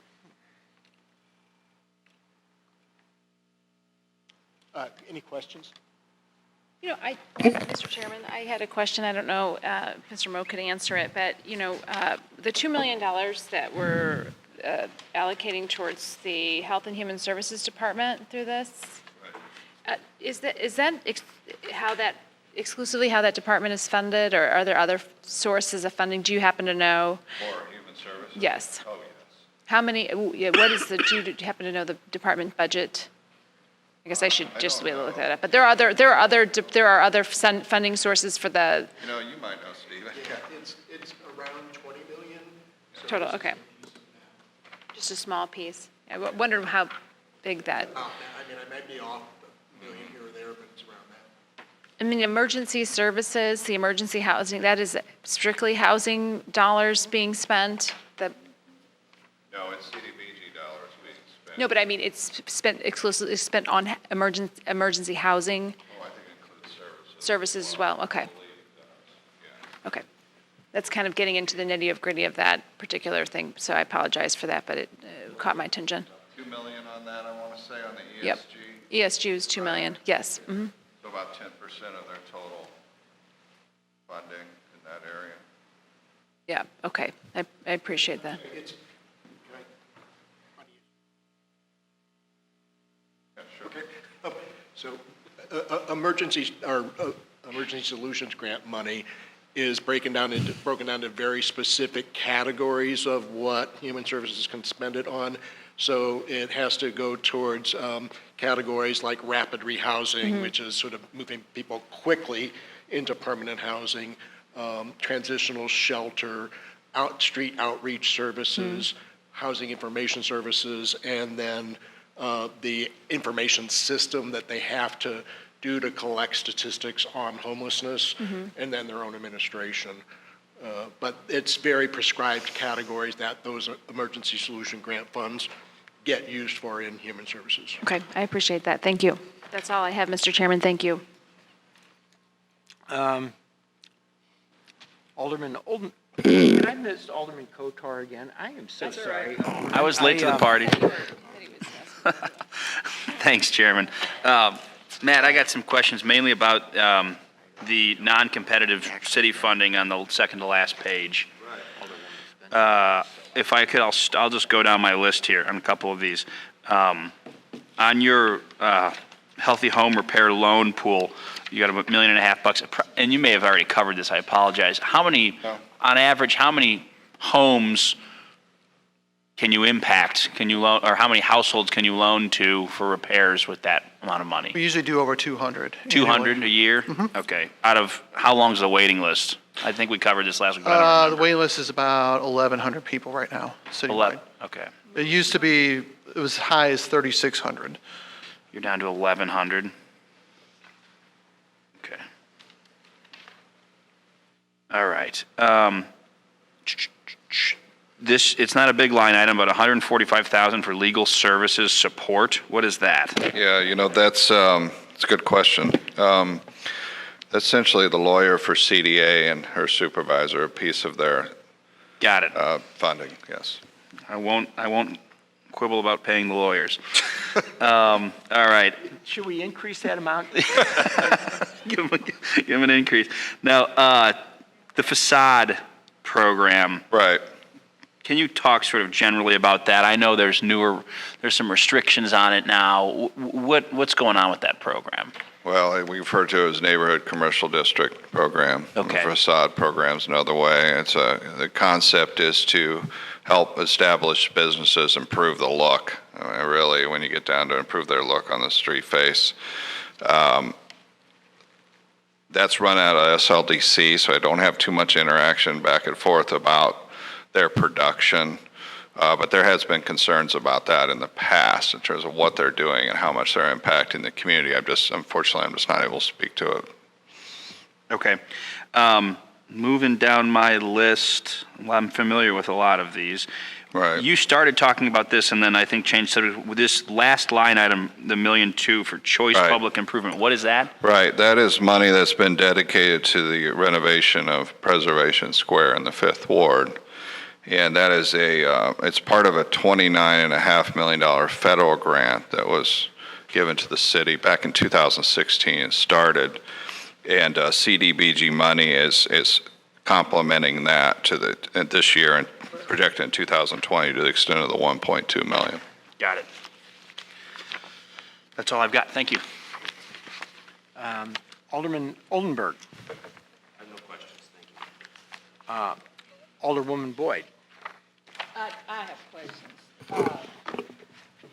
Matt, how does this whole CDBG piece affect my community?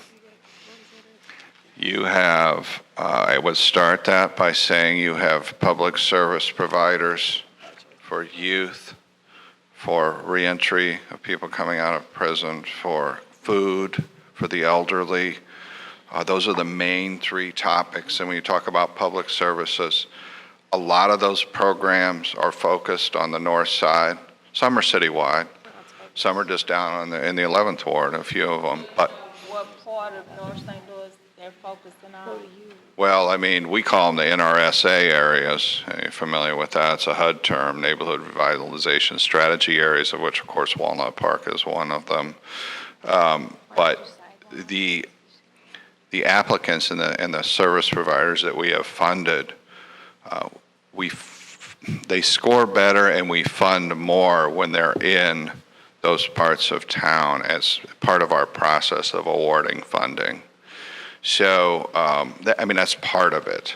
But just generally, I think, to answer your question, the public service providers in that, in our funding process are in the 27th. Mainly, again, I think it's mainly youth, elderly, and food service. Those would be the top 3 categories. And assisting with those youth, I think, is by far the number 1 category of the things we fund in the public service area. Okay, because I guess I'm looking at, I know HUD distributes the dollars because they use the North Quarter. Those are the numbers that they use to allocate the dollars back to us.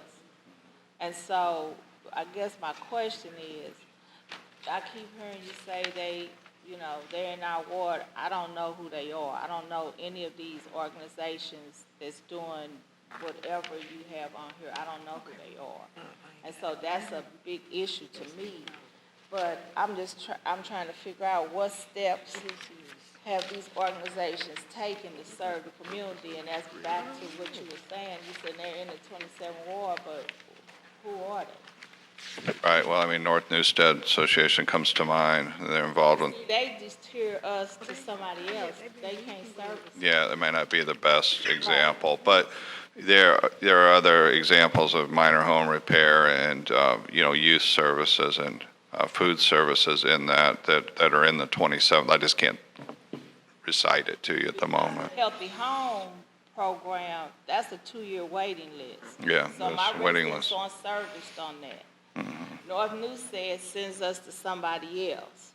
And then we might be lucky for a resident to be served. So that's Yeah. my question. You all Yeah. are allocating dollars to organizations, and I've met with a lot of these organizations, bigger organizations, and said, just give me 5 families that you have helped in my The community. 27th, yeah. I've never gotten a response.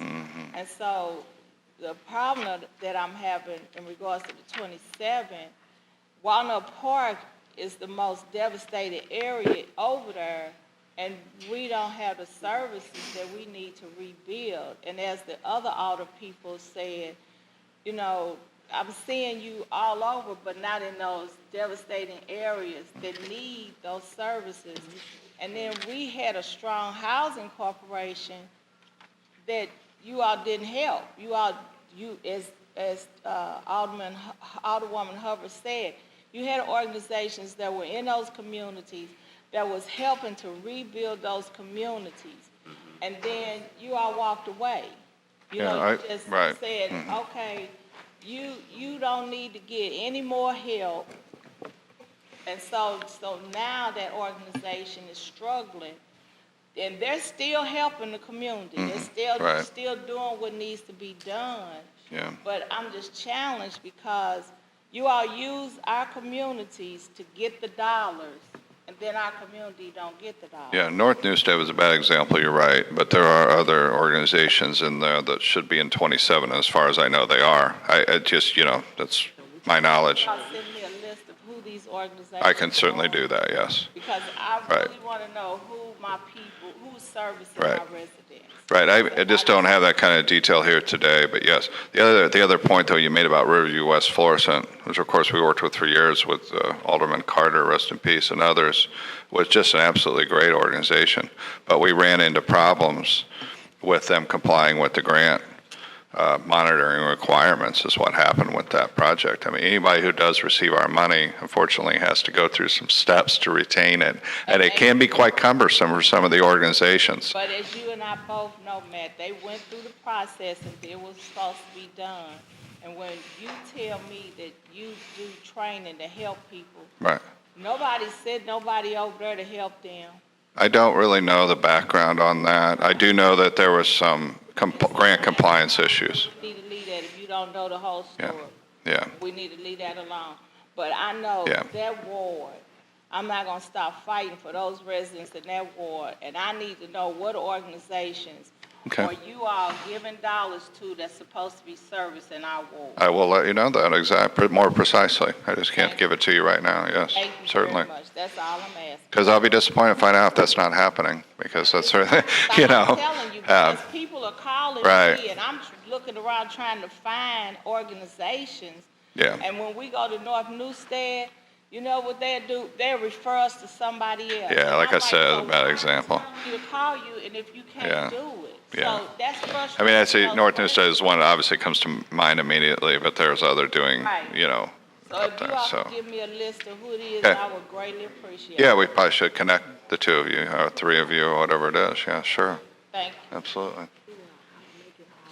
Okay, I think that's did you, the hour is getting late, and I'm afraid I'm losing the attention of my committee. Did you say you had housing production information too? We or- we had a little PowerPoint on housing production we could present. We realized that we might run short on time, Alderman. It's sort of a, dessert for the committee. I don't think it's necessarily to advance the appropriation bill necessarily. Did anybody want to see the housing production slideshow, or are we more interested in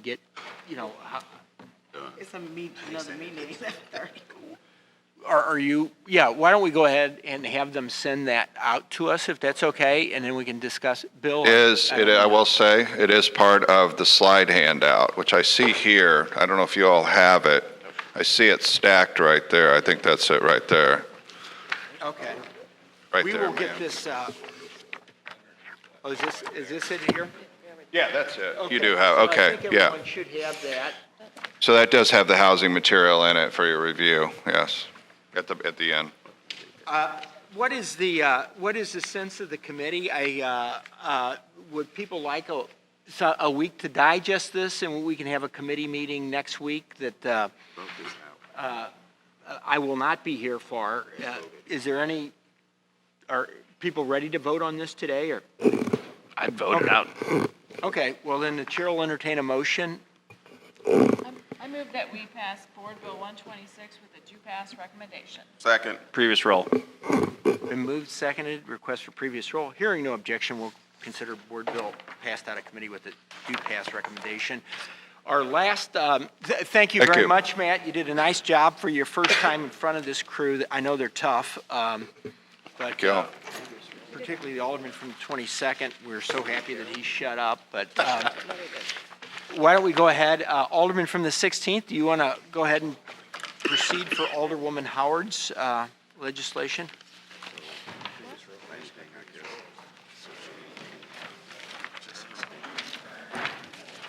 Good morning, Mr. Chairman, members of the committee. I'm pitch hitting for the Alderwoman from the 14th Ward, sticking with the theme of Board Bill 127, which we passed out in Alderwoman Clark Hubbard's ward, just extending the implementation schedule of an already approved and existing ordinance and redevelopment agreement.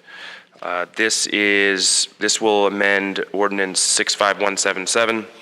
Again, extending the implementation schedule of the 61 acres of in Bevo Mill neighborhood, which is the Gravois Morganford redevelopment area. It is expired in 2016, I believe, and they're looking for an extension to September 30th, 2029, allowing 10 years of tax abatement at 95%.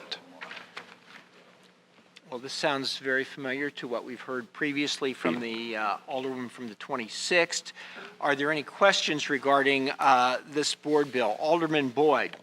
Did you just say it expired in 2016? I believe that is correct. If it expired, why aren't we doing a new one? Hang on. Is anyone from SLDC here? Dale? I thought we were just extending. I might have spoken correctly, but it was originally approved in 2001. I might have misread and misstated, to be perfectly honest. Yes, the ordinance hasn't expired, but the time.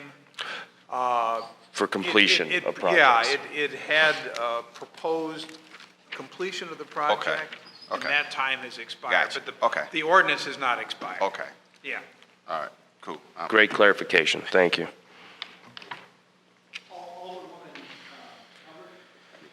No questions. I have no questions. Hearing no questions, the chair will Mr. Chair, I move that we pass Board Bill 104 out of committee with a do-pass recommendation. Previous row. Second. Previous roll. Objections. Beautiful. Are we adjourning the committee, Chairman? Yeah, we're adjourned. Okay. So adjourned. Wheels just come off after 11, don't they?